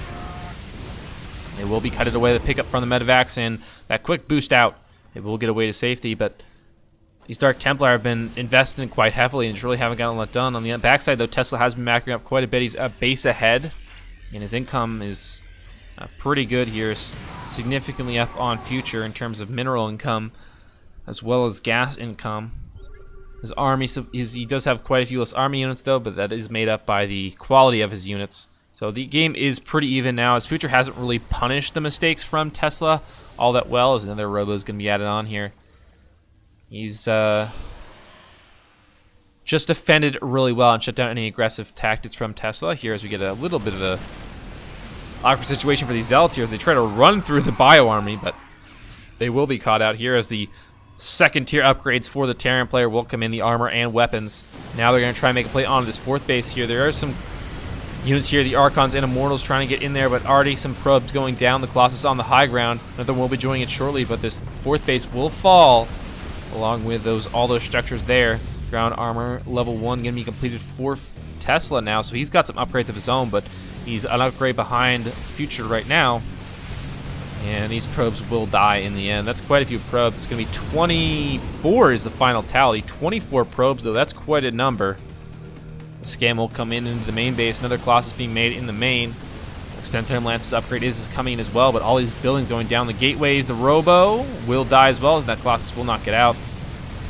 The army is coming in here from Tesla to try and counter this, but already a ton of damage being done here. The Robotics Bay going to be taken down as well, and this Bio should be able to get picked up and brought out here by these medevacs. We'll get out in the end. Quite a lot of damage done from the Future there, and the repower will come in on the gateways. Did not actually kill the Cyberman X-Core, which probably would have been an even bigger pickup, but the Robotics Bay to go down, a robotics facility as well. The scan will come in to see if there's any Dark Templar following. The 3rd's still up and running, but 24 probes lost here. As a pickup going to come in here for Future. He's going to try and maybe make his way across the map, but now Tesla's looking for an all-in maybe. He's really not in a good situation after losing that 4th base. 4th base up now for Future, and the shoes on the other foot, so to speak, as the base count has been reversed. Now looking to make a play here. He's got a lot of Dark Templar, but there's a lot of detection here. The Blink's going to come in. They're going for the Planetary. The Planetary will go down almost immediately here. The missile turret was just a little late on the complete there. Wasn't really able to help, even though other one in the back wasn't really able to do a whole lot, as that army will get out there. A couple little Liberators are going to be sieged up. So now it's back to 3 bases on 3 bases, but there's an attack here from Future as he's going to take down this 3rd. Nope, will not in the end. A good defense there from Tesla. Will deny it, and now the 3rd will survive with a sliver of HP. As he's got a lot. He's been warping a lot of Dark Templar as that Robotics Bay was remade. The forges are sitting silent though. No upgrades being started up yet. As we get another medevac pickup here, and well, this base is very low. If Tesla can't come in with it, with a drop, he could take this down pretty quickly. Now the upgrade's coming in here for Tesla. Scan coming in confirming there is no 4th being rebuilt here, and this should indicate there's going to be an all-in attack here as Tesla has invested in this army with a lot of Dark Templar. He's now just sort of using it as melee units with blink, because there's so much detection around. The stealth, which is their main part of their abilities, really doesn't matter a whole lot. Now the Liberator is sieged up. There's a little bit of gap on that right side, but will he find it? He will now, moving in with his Colossus army. Blink away from the Dark Templar. Now the Colossus are left in a bit of a rough situation, along with those Immortals on the low ground. The Colossus trying to run away on their long legs, but that was a lot being chased and the boys being pulled here. Now the Colossus is going to get a few shots off here, and the Dark Templar are going to run away along with their Zealots. And the Stalkers as well. One Immortal, one Archon, and two Colossus left here. The Liberator is sieging up in the wrong place. We'll have to move back now, and the Dark Templar are going to blink on the back line, going to get on this bio. Oh no, those huge shots though. The Future will take game one. The middle lines came in hot and heavy and destroyed all those Dark Templar. And now Future takes game one pretty decisively. I mean, it just kind of felt like Tesla was just trying to do stuff constantly. He was like, all right, I'm gonna attack with these Stalkers early. Oh, well, there's a Widow Mine, a bunker, and a siege tank there. All right, that's not gonna work. I'm gonna make a bunch of Dark Templar. Okay, that makes sense. Well, that got shut down with a scan. Well, I'll just make more of them and have them have blink. Well, he's got even more detection. There's a Raven. There's missile turrets. There's scans, and in the end, Future just took it. Tesla just kept attacking, and Future was just like, well, no. And then he attacked, killed the fourth, and then he attacked, almost killed the third, and then the final all-in came in, and then the Widow Mines came in on those Dark Templar blinking. And that spelled the end for Tesla. But that's only the end of one game. He's still got a couple more chances against Future in the round of 16. This is replays from Cheeseadelphia. As for game 2, we will be moving on to Automaton. Did see this in our last series, which was a Protoss v Protoss. And I touched on the fact that the main bases are pretty close in terms of, air travel time, ground travel time a little bit longer. Still shorter than some maps, but not that much shorter. So it's really just the air is the big difference. The main base is being closer in the air is a big note, which means that medevac drops could be even more potent as they get in a little bit faster, especially with those boosts. You can boost for effectively a larger percentage of the distance because it's shorter, so you're getting even more value out of those boosts. And now we get started here for game 2.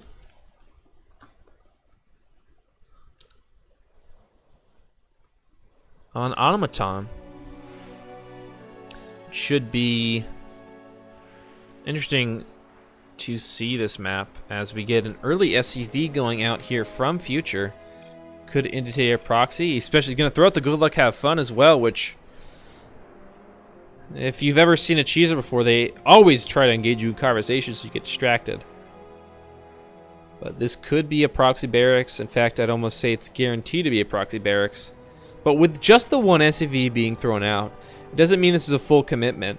Could just be one proxy to start to force Tesla to make more units, at home and delay his expansion, and just create a scenario where Tesla is on the back foot and trying to recover from that proxy. And then on the backside, Future is macroing up. He's got his expansion out. He's got his factory and starport coming out soon, and he can put on the pressure that way. And so it just creates a scenario where Tesla does not have a lot of ways to get back into the game because he's continuously worried about attacks from Future. So proxy will go down. Smart wall off though there. The gateway is going to come in for a Tesla, meaning there's not as many ways for the Reaper to jump up and down. That's why you wall off over here, and then I believe the Cyber X-Core will do it down here, and this creates a scenario where the Reaper, if it jumps up, is caught in this little pocket here and can't really get through. There's the option to jump up on this side though, I believe. Maybe their box is blocking it, actually. So I think that's the only way up, and it's blocked now. And on the other side, though, the barracks has been flown in here. Future has flown in the barracks, is now adding on a tech lab. Well, I'm not sure what he's going to add out of that. It's going to be Ghost, as the Ghost Academy is going to complete here. I was so caught up with the wall off here from Future, who's proxying, or from Tesla, who's proxying on the other side now. And Future, well, they're both proxying. Unfortunately, though, one side's got the proxy in the base, the other side, well, Tesla, his robotics facility is not even, it's not in the main, so it's just further away. Now these proxy ghosts, I mean, I guess, well, he hasn't started Cloak yet, has he?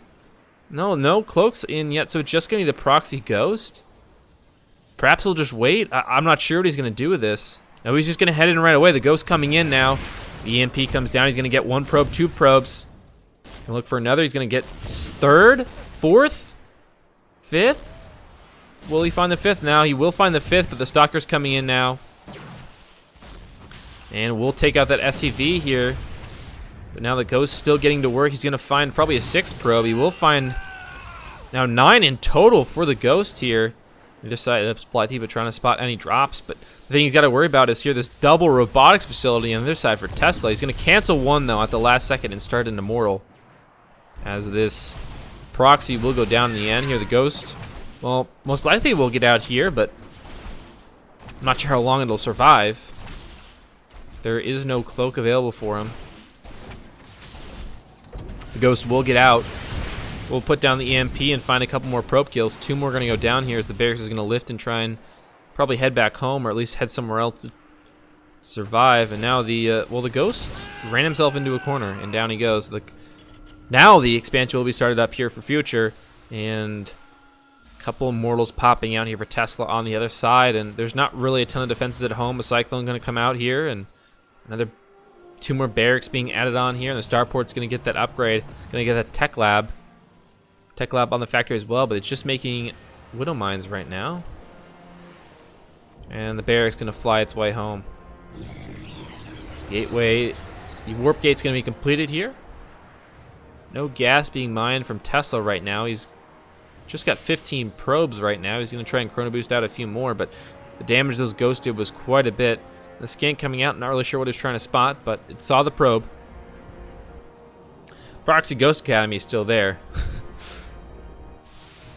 As the warp prism being made here, going to probably join these 2 Immortals and the 2 Stalkers, along with that 1 Zealot making their way here. We'll stop the expansion here. Has not shown the Immortals and Zealots yet, just the Stalkers shown, which picked off that SCV that was building the command center. So the command center will remain unfinished for now, as the Cyclone will make its way back out here. Widowmine going to find a hit, going to kill the Zealot and get some splash damage onto that Stalker.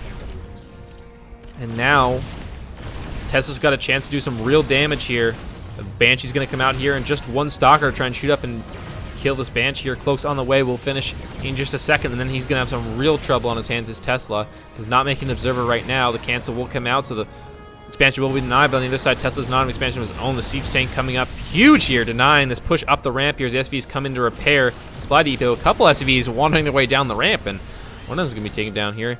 Banshee cloaking field is completed here. The potential drop in the main. Warp Prism going in, a good micro, but oh my god, these Immortals are taking so much damage. We'll take them back out. Now the Viking here to try and shut down. This Banshee and Viking just dominating the air control. The Stalkers are not enough to stop them. And the Immortals will be picked up, and they're going to try and run back out. Here's the Viking. Oh, will survive, and so will the Warp Prism. So both sides going to remain with their air units intact, but there is no expansion for Tesla here. He's going to add on a gate, but there's nothing to follow it up. This has to work. This push has to work with these units. Smartly, an observer is going to be added on so that they will be able to spot the Banshee if it does go into cloak, but is a concern here that oh my goodness, the Immortals, oh, it's locked up onto the high ground. Oh, now the Warp Prism goes down as well. There's no way for the Immortal to get back out. He's going to kill a Marine, but oh my goodness, that one Immortal going down is huge. Now the Banshee does cloak, but he does have the observer here. Should be fine. Will force this Viking and Banshee back. Will these 3 Stalkers with the Immortal, but losing that Warp Prism and the Immortal was huge. Now the factory will lift up, try to make its way out. The Tech Lab will be killed. The Starport will lift up as well, and its Tech Lab will be killed as well. So some damage done here for Tesla, but I don't know if it's going to be enough. The bunker going to be repaired here by the SCVs. And that hold will come in here for Future for now. These stalkers are super low. The immortal low as well. The barrier will pop from it. And this is a couple more gateways and stalkers being added on here for Tesla, but he just really does not have a lot. Both players working on one base here at 7 minutes. The Immortals are going to find some shots onto that refinery. Now the boys are being pulled to try and fight the Banshee. Oh, getting so low. We'll be taking down the stalker. We'll be taking down in exchange. There's no anti-here. The stalkers will join, so they will be some anti-here along with these Immortals, but that's losing 2 stalkers is huge here. Oh my goodness, the bunker needs a hold here. The repair coming in, the mass repair from those SCVs is going to keep it alive for now. A couple more Marines popping out soon. Nothing getting made here. The starport will make it liberated, but nothing being made out of the factory. Not a ton of resources for either side. A lot of gas for Tesla, but not a lot of minerals. Now the SCV is just sitting around waiting to repair this bunker. Liberator will siege up here at the top of this ramp.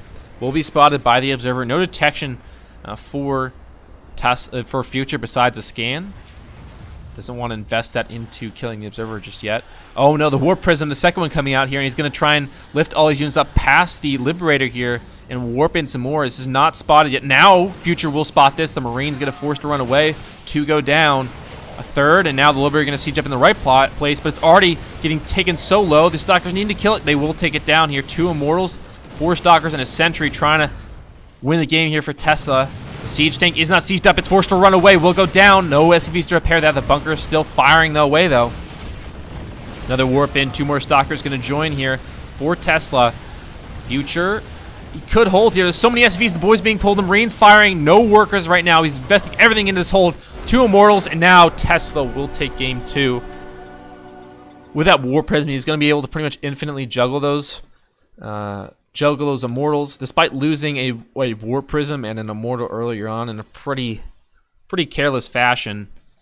Even if he lost that push, even if he didn't make that push work, there were 23 workers killed on the side of Future, and he had pretty much no army, no SCVs left, and even with an orbital, they just don't have enough energy to make that many mules and get resources back online. The expansion was taken down, and despite no expansion being available for Tesla, he had a saturated base, whereas Future did not, and he had, still the proxy robos.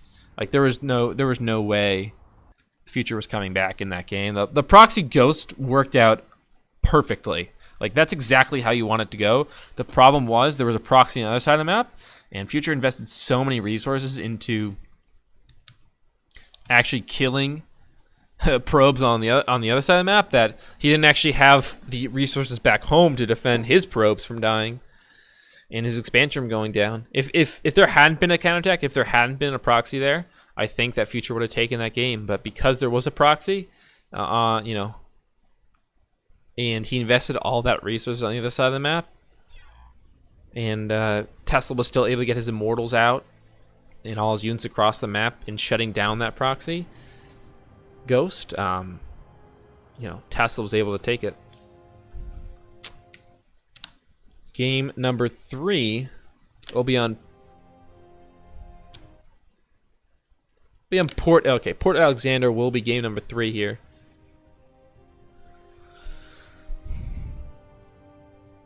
Get another newer map. Cheeseadelphia, one of the earlier tournaments to feature these new maps. It's one of the tournaments sort of after the main season. But still, a lot of good players here. Puck Special, Massa, M. Canning, Neeb. We both saw earlier. A few players that didn't even make it to that point either, who were playing earlier in the group stages and weren't able to quite make it out. It's still quite a field to get through here.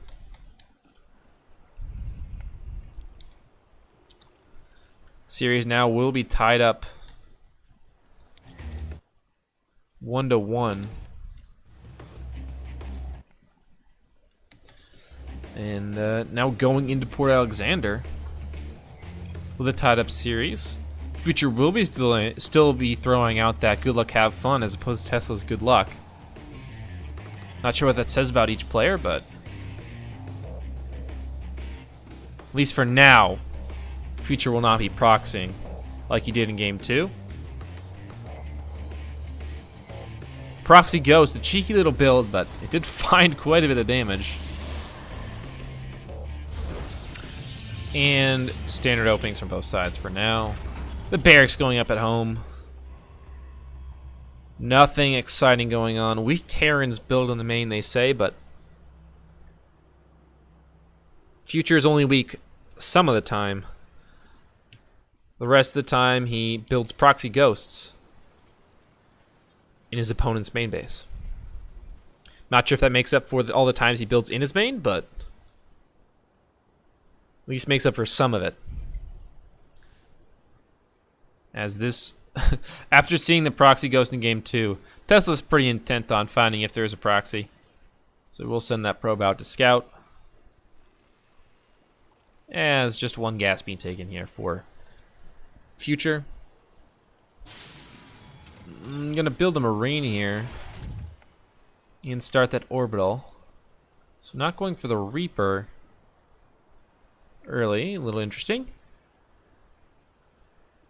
Future trying to get that expand up, but this probe will block it momentarily. With a Marine coming out that will stop the block here. So just a couple extra seconds. This probe should get away, I think. I don't think the Marine will be able to chase it down yet. The probe will get away.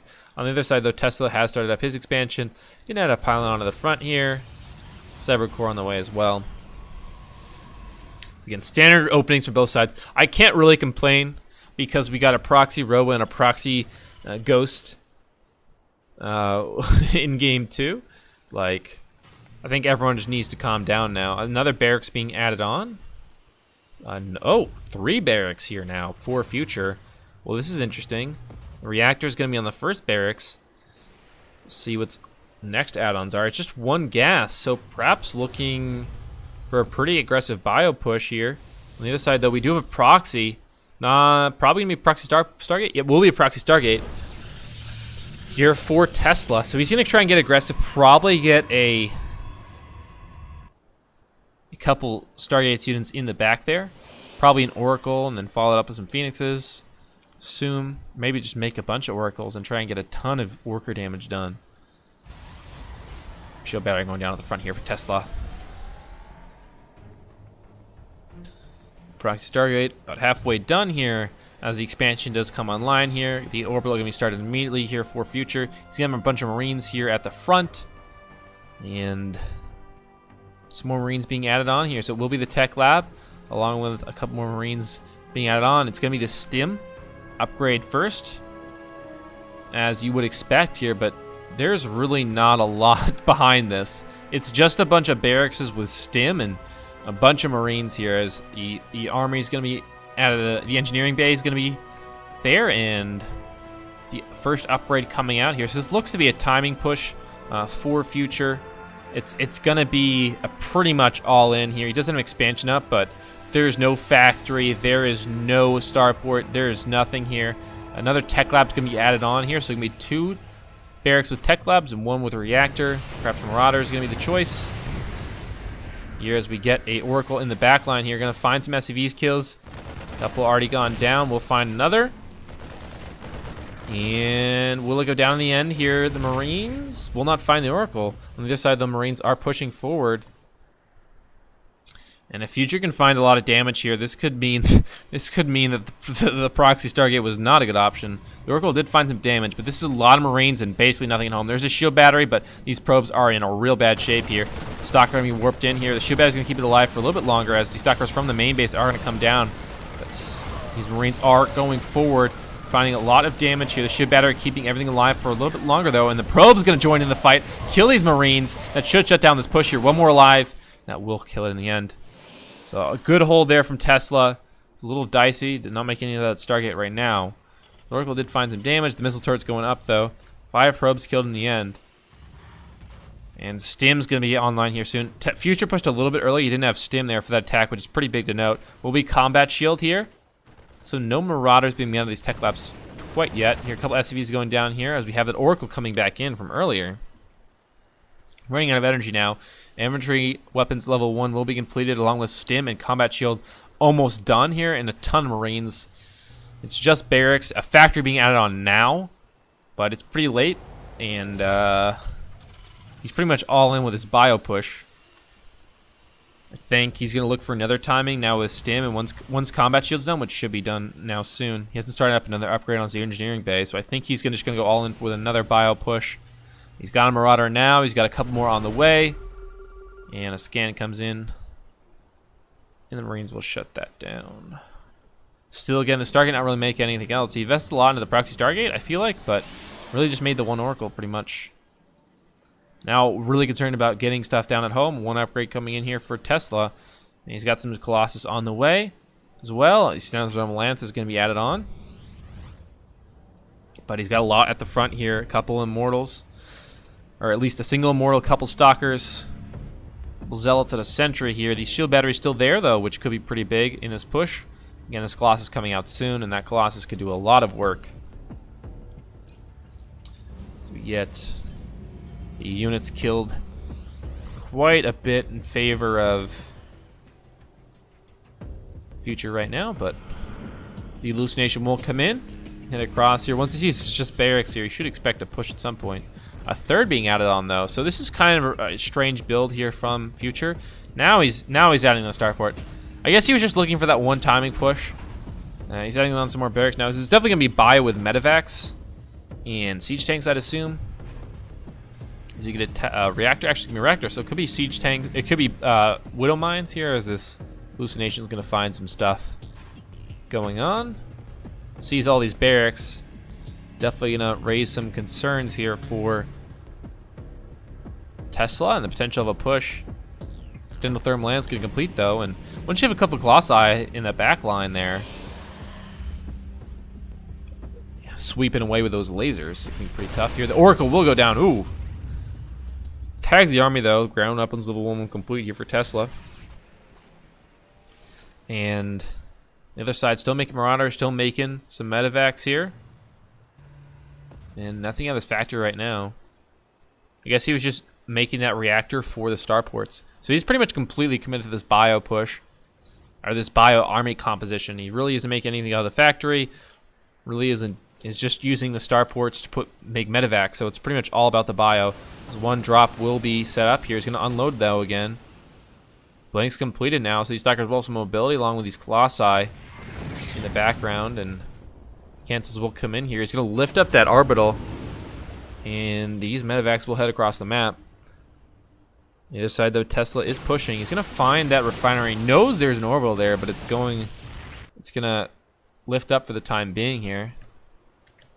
Now these medevacs loaded up. Got a couple Marauders, a couple Marines. They're gonna go ahead and drop. They're gonna find this pylon on the edge here. The recall is gonna come in here. Tesla's gonna try and defend. That's all of his army. The blink forward gets the recall out in exchange for the potential of a medevac drop here. On the other side, there is still a significant portion of Tesla's army on the other side. So there's potential for a counterattack. Both sides not committed to the aggression, not committed to the offense fully. Both sides looking for something on the other side of the map. Now, Tesla is moving out here. The scam will come in, spots no third. So Future knows that. And Tesla looking to move out, perhaps attack here. He's got the War Prism, which will be able to reinforce here and maybe juggle back these Colossi. The Stalker's moving in, though. Moving forward, and now he's got the inside track here onto the natural. The Bio Army's on the other side here. Vikings have joined here, and they will be able to target down these Colossi. And that's long Colossi is getting low, but will be juggled back here by the War Prison. The force fields come in to deny these SCVs and the Bio from getting on top. Now the Vikings will drop down, will join the army on the low ground, help fight these Stalkers. It's a lot of Stalkers, though. Force fields have been really good, denying some of his own Zealots, but has denied these workers in the Bio from the right side. And now Tesla will just not have enough in the end. That was an all-in push. He was behind a base and will not find enough to win the game in the end. And Future will take it with a very interesting, completely bio build there. Nothing even being made out of the factories. And once that War Prism went down, I think that was just kind of it. No reinforcements for the push, and no micro potential there. Try and juggle back those units. Also lost some Colossi. The Vikings coming out of the starports made a big difference there. He transitioned. He made a bunch of medevacs and then transitioned back into Vikings. So now, Future up 2-1 versus Tesla.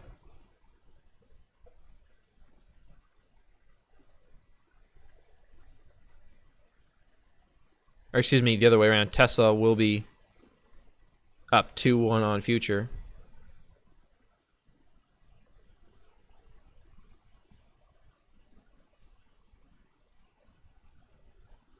And the fourth game will be on Stasis. And then Stasis will be the fourth map. Another new map, which is actually a pretty interesting one because it has the main base is on similar sides, both in the top side of the map. And then the gold bases there are located in the middle, pretty close to one another. And if you go for, an early gold base take, it can pay off quite a bit, as all gold bases can. But they are pretty exposed and pretty far away from your main and your natural. And in order to get to them, you have to actually go through low ground. So if the enemy is able to push into your gold base, you lose the ability to reinforce there and try and win it back, sort of, because of the way the high ground's set up there. As we will move into game number 4. And Tesla is up 2-1.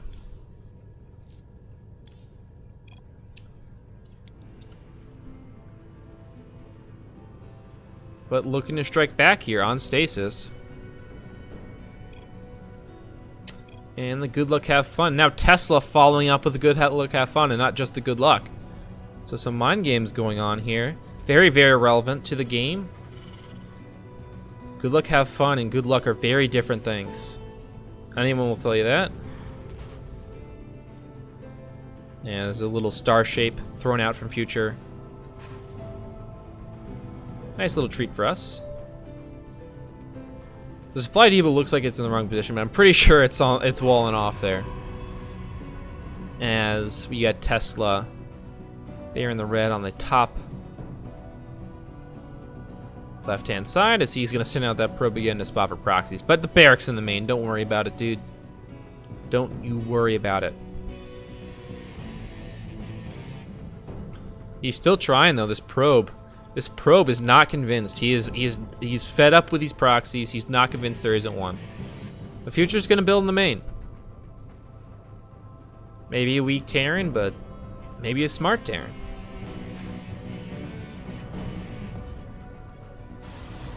Okay, we will complete. Cybercore soon to follow. Is he going to use that probe coming on the Nexus? I think.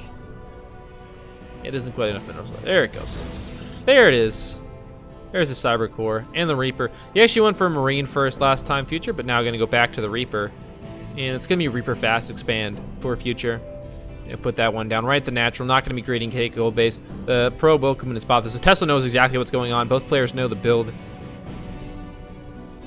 Now. And going to be a standard build from Future again. Did go for the Cybercore.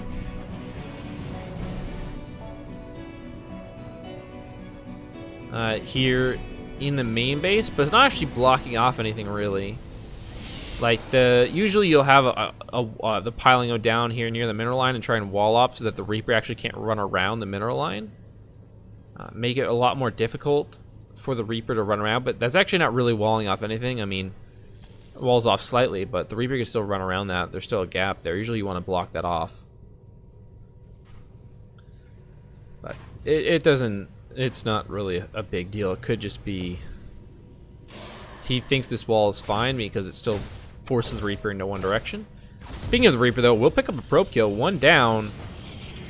And Reaper looking for another here as the Stargate gets added on here for Tesla. This Reaper, he's getting some work done. He will find a second probe here. And this Stalker running around trying to find it. Yeah, that's the wall I was talking about, though. If you don't wall off there, the Reaper can just kind of run circles around you. Shade coming in from the depth, though. If the Adept can find it, 2 shots. The grenade comes in, but now the Reaper sort of run himself into a corner. The Shade will come in from the Adept, trying to make sure this Reaper can't slip past him. The Healer coming in means he's got 1 more shot left, and he will go down. Game over. Tesla wins, taking out the Reaper. Expansion has gone down, though. The Orbital finished. Main saturated. This time he's going to actually make some factories, make some starports early on. Medevac going to pop out of 1. Some Marines out of the barracks. And there was some Widow Mines already made.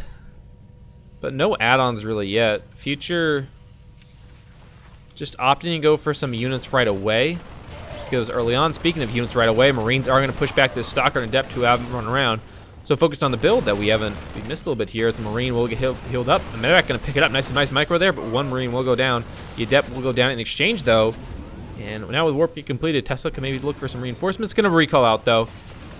Will he find it? Nope, the Stalker will get out, though. Recall going to save that Stalker, and some batteries going to go down at the front. So yeah, he hasn't really opted for add-ons yet. Going to build some units out of them first before adding the add-ons. And we'll be tackling both the starport and the factory as 2 more barracks are on the way. So again, probably going to be a bio composition for future. As a bunker on the front for future. So both sides opting for some, minimal defenses, but still some defenses. The shield battery in the bunker. There's a couple more shield batteries actually for Tesla. That's 3 shield batteries. That's 300 minerals. That's quite a bit invested. 1 is whatever. You can help save the probes a little bit, but yeah, that's quite a bit here. As we do have the Tempest coming out from Tesla. Did go for an early fleet beak and another one coming out here, and now Tempests are pretty hard to deal with if they can find a nice place to sort of post up and lob out shots from distance, especially in this nice little nook over here. If the bio can't really get over there, I mean, if Vikings are made, that could be a counter here, but 2 are on the way, but most of those resources have been dropped into bio right now, so Future is kind of put all his money into that. He doesn't have a ton of anti-air yet. The Vikings aren't out yet, but the Tempests are coming through here, and they will find these SCVs. They don't quite one-shot, though. Takes 2 shots to kill an SCV. With 2 Tempests, though, it will, of course, one-shot. That's how math works. Unless you don't actually fire at the same thing, as those 2 Tempests are a little off-coordinated here. We'll find a Marine. As that Widow Mine going to try and make its way over, get over the edge. He will not burrow in time. Another Marine will fall. Again, like I said, this bio has a hard time reaching these Tempests. These Vikings are out here. Could take a fight here if he gets 2 more Vikings. We'll be making now a couple more Widow Mines coming out here. Reactor on the factory. Bio coming over here. The Widow Mine trying to burrow. The combat shield about to finish here, but the Vikings have to deal with these Tempests in the meantime. Marine still trying to push it back here now. 3 Tempests, though, very hard to deal with. The Widow Mine will burrow, so we'll force these Tempests away, or at least far enough away. They should be in range of these SCVs on the corner here, but I don't think they'll. Well, they're just going to go around. That's also another option here, as the Medevac is caught in the open. Nothing in it right now. Now 4 Vikings and some bio with potential to push away these Tempests. On the backside, though, Tesla has started up a 3rd Nexus. And another Tempest on its way out here, and more being made. Observer coming out of that robo, and some more gateways being added on here. The Tempest gonna meet up, say their hellos, and introduce themselves, and probably look for some more damage here. Stimpack on the way. Well, the Vikings come in here, but one's already almost one-shot, very low. We'll pick off a Tempest, though, and now the Tempests are forced to retreat here. A bunch already gone down. The shield batteries will not save it. So just 1 Tempest left here. Enough Vikings. Future just held on. He didn't really get a guess with his Vikings till he had enough to where he knew he could beat the Tempest here. 2 more being made here. Charge completed, and Storm is going to be completed as well here for Tesla. So he's got some important upgrades to his units. Now Liberate is going to be added on here. So this observer will spot it all, though. So it has pretty much complete information on the production here. But Future is not waiting. He's going to go now. He knows a ton of resources were invested into that Tempest. He knows that Tesla is weak. He probably doesn't have a ton of stuff at home. He's got weapons level 1 finishing here. He's got Stimpak. He's got Combat Shield. Future is smelling blood. He's got the Widow Mines, the Vikings, and a single medevac with this push. Now the scan comes through. He sees the third. It is completely exposed. The Widow Mines will burrow. That's a lot of Widow Mines to get through here. There are a bunch of High Templar here, but they do have Storm. Just barely. Although it's just above the energy threshold, but they will have 1 Storm each. He's all going to go forward to try and clear out those mines. They will find a bunch, but still a few out in the open. Now the Vikings will go down. The Tempests are target firing them. But on the other side, the Tempests are taking heavy damage. Getting very low. Warp in here. The Immortal is here to help out. Has joined it from the Robo. The Liberator's not sieged up here. They're not going to help out. The Tempest is going to find a few more storms. Going to do a lot of damage to this bio, but third has been taken out. The Widow Mines are going to unburrow and try and make their way over. Liberators now siege up, and more bio coming and joining here for future. The storm is huge there. Does a lot of damage there, but Tesla is in trouble here. The Archon going to morph, but it's way out in the open.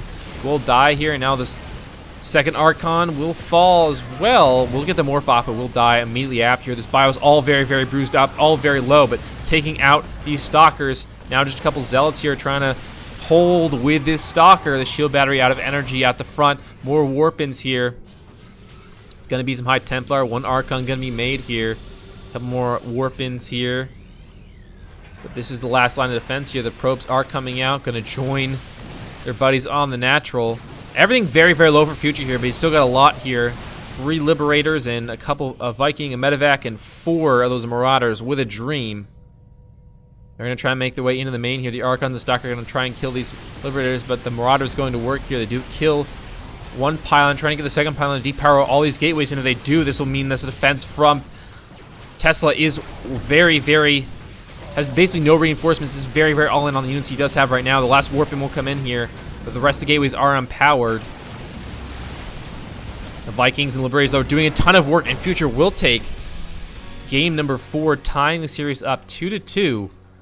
So faced with match point, he stands strong and delivers with a decisive timing push after surviving a sort of Tempest early harassment going across, because the bases are in both the bases are on the top side. You can just kind of come straight across with your Tempest and get a bunch of damage done, because there's a bunch of negative airspace there on the side of the natural. It creates this sort of interesting situation where Tempest can try and launch some shots there from very far away, but in the end, he held it. Just made a bunch of Vikings out of that reactored starport and able to shut down those Tempests. And once he killed all those Tempests, there was just nothing. There was not enough left. The push actually looked pretty bad from Future. Like, all the bio didn't really survive, didn't really hold up there. They only had level 1 upgrades. They didn't have armor, I don't think. They just had weapons. And the push didn't go exactly the way he wanted it to, is what I'm saying here. And the storms were good, but just not enough of them in the end. Not enough on the ground for Tesla, and he will fall in that game. So now we're on to match point, Future versus Tesla on Kairos Junction will be the last map.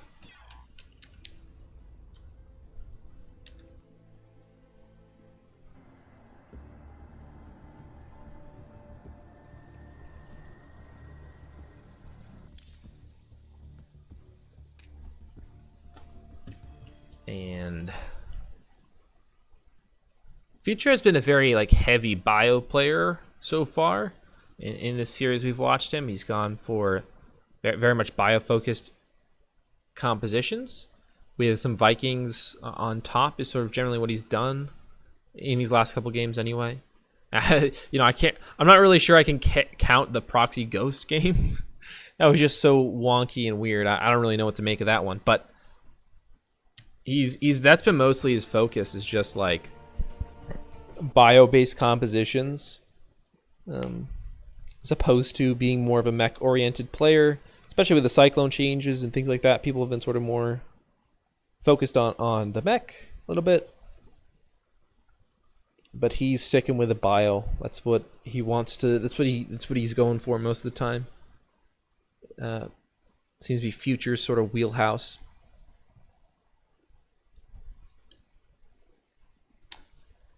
But it's gotten him to a tie in the series. So I can't argue with it. I certainly wouldn't be here right now. Wouldn't have even qualified. But either way. And a switch here from Tesla, going back to the good luck instead of the good luck have fun. Big changes coming up for both these players here for this final game. It's now 2-2. So it's the deciding game here on Kairos Junction. Get a newer map here with this sort of high ground from the natural to the third bases, as I was talking about a little bit earlier. And, you know, on both sides, of course. It's a little bit of a different look. One of the sort of interesting things about the map. Also looks pretty. Can never forget that. As we're not going to need a proxy here. Barracks in the main again.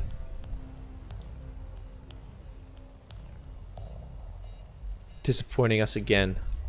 No proxy ghosts.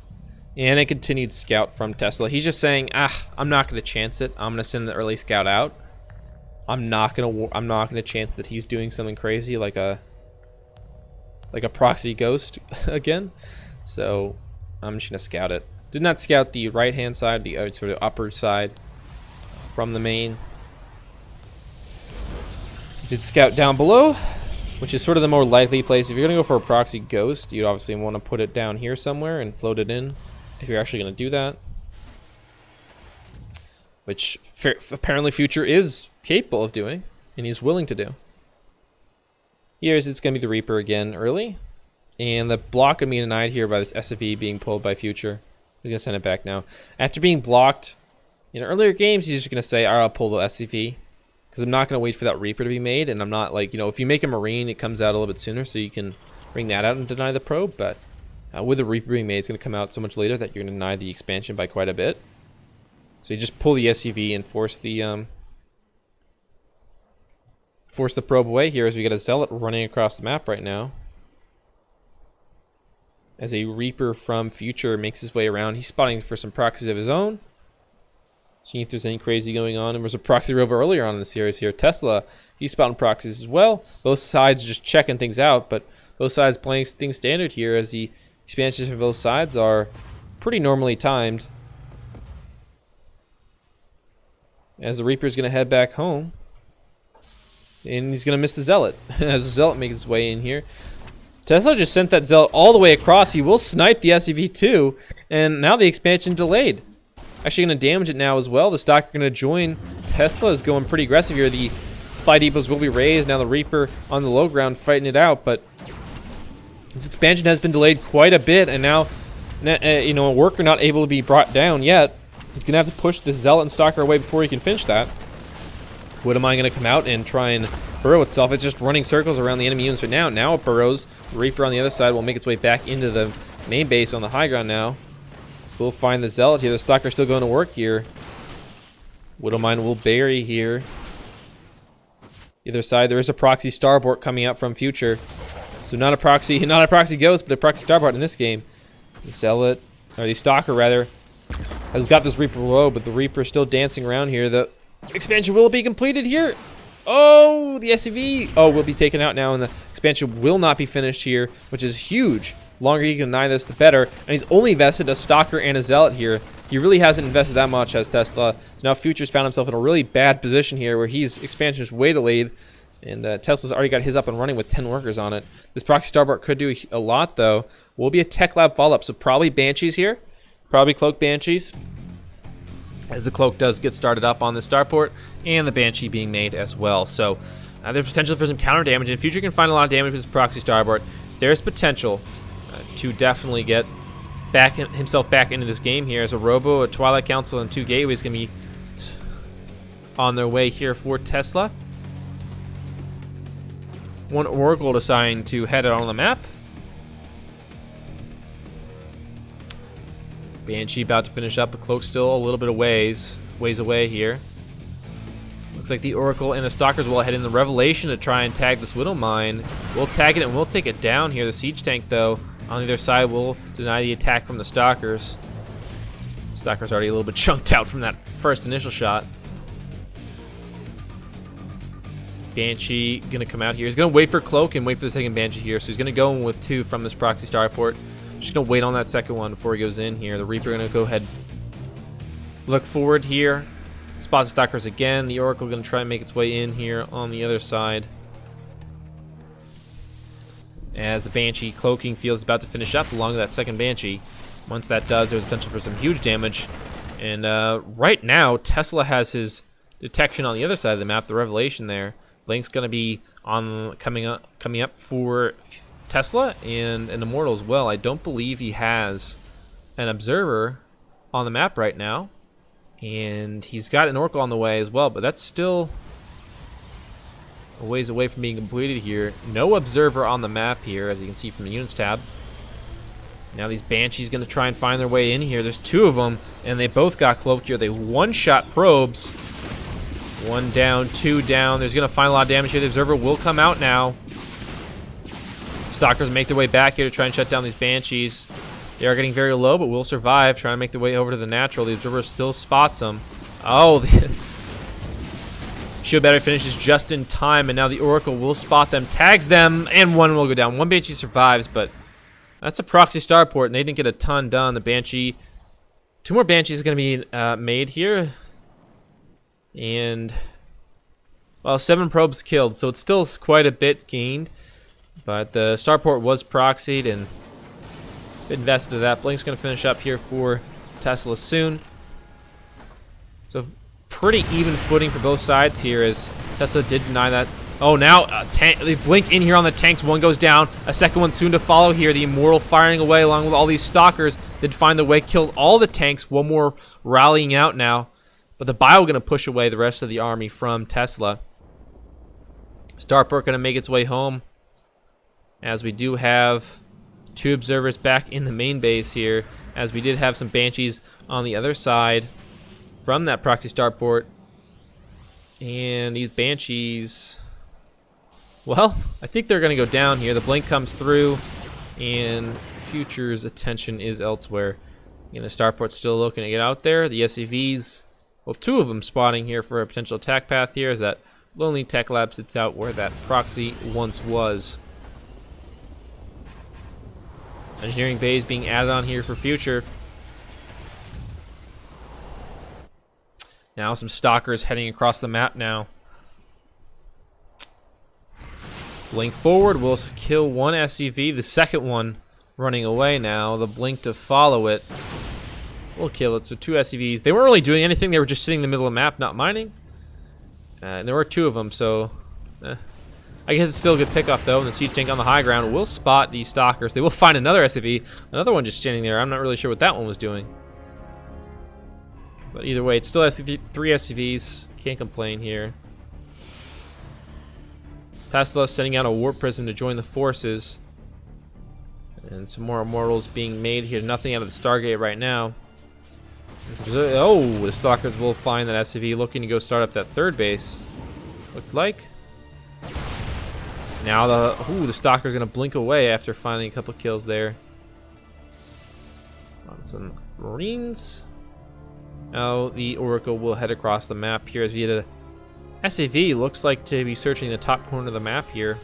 Worker count is pretty much dead even here, just a 2 worker lead for Future.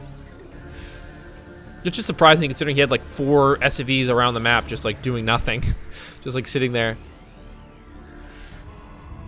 Now as the 3rd is started up for Tesla, the Warp Prism going to be loaded up here with,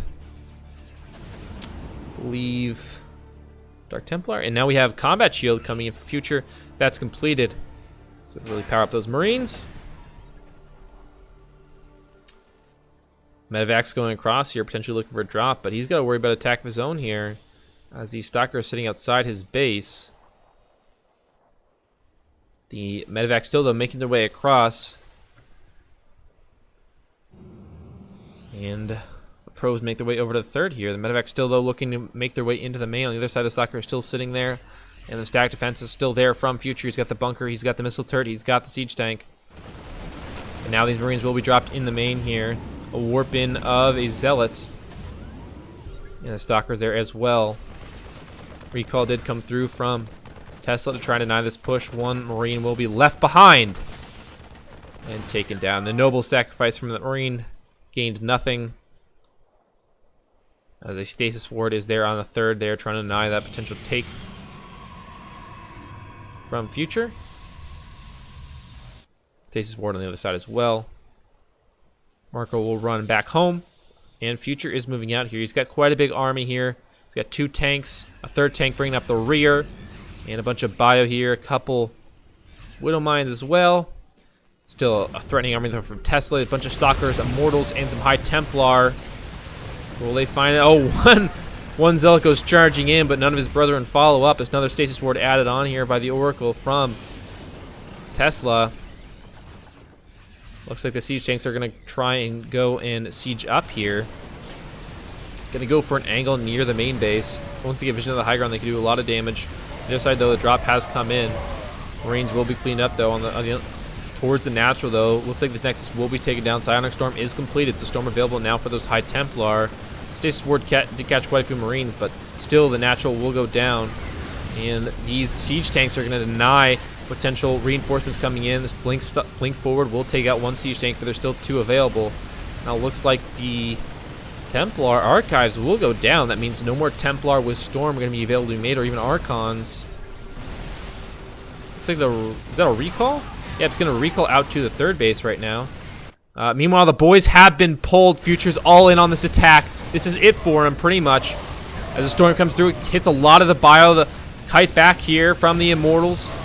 The Zealots looking for a charge angle. They will find their way onto the bio, but the bio is still staying strong. Kiting forward here with these Marauders and SCVs coming forward. Everything's here for Future, and he's got a lot.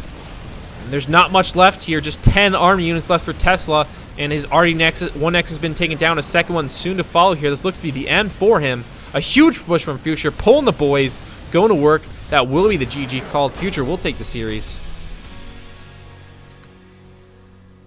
We'll take the series 3-2. So Future with a big win there in the round of 16 in Cheeseadelphia. And that will do it for me tonight. Hopefully we'll see you another time. We got family flying in, things like that for Christmas. It is Christmas time, so that's exciting. But that will do it for me here on the stream. Thanks for joining us. Hope to see you again soon. And a big win there for Future. We'll probably come back and watch more of these Cheeseadelphia matches tomorrow. So come back for that.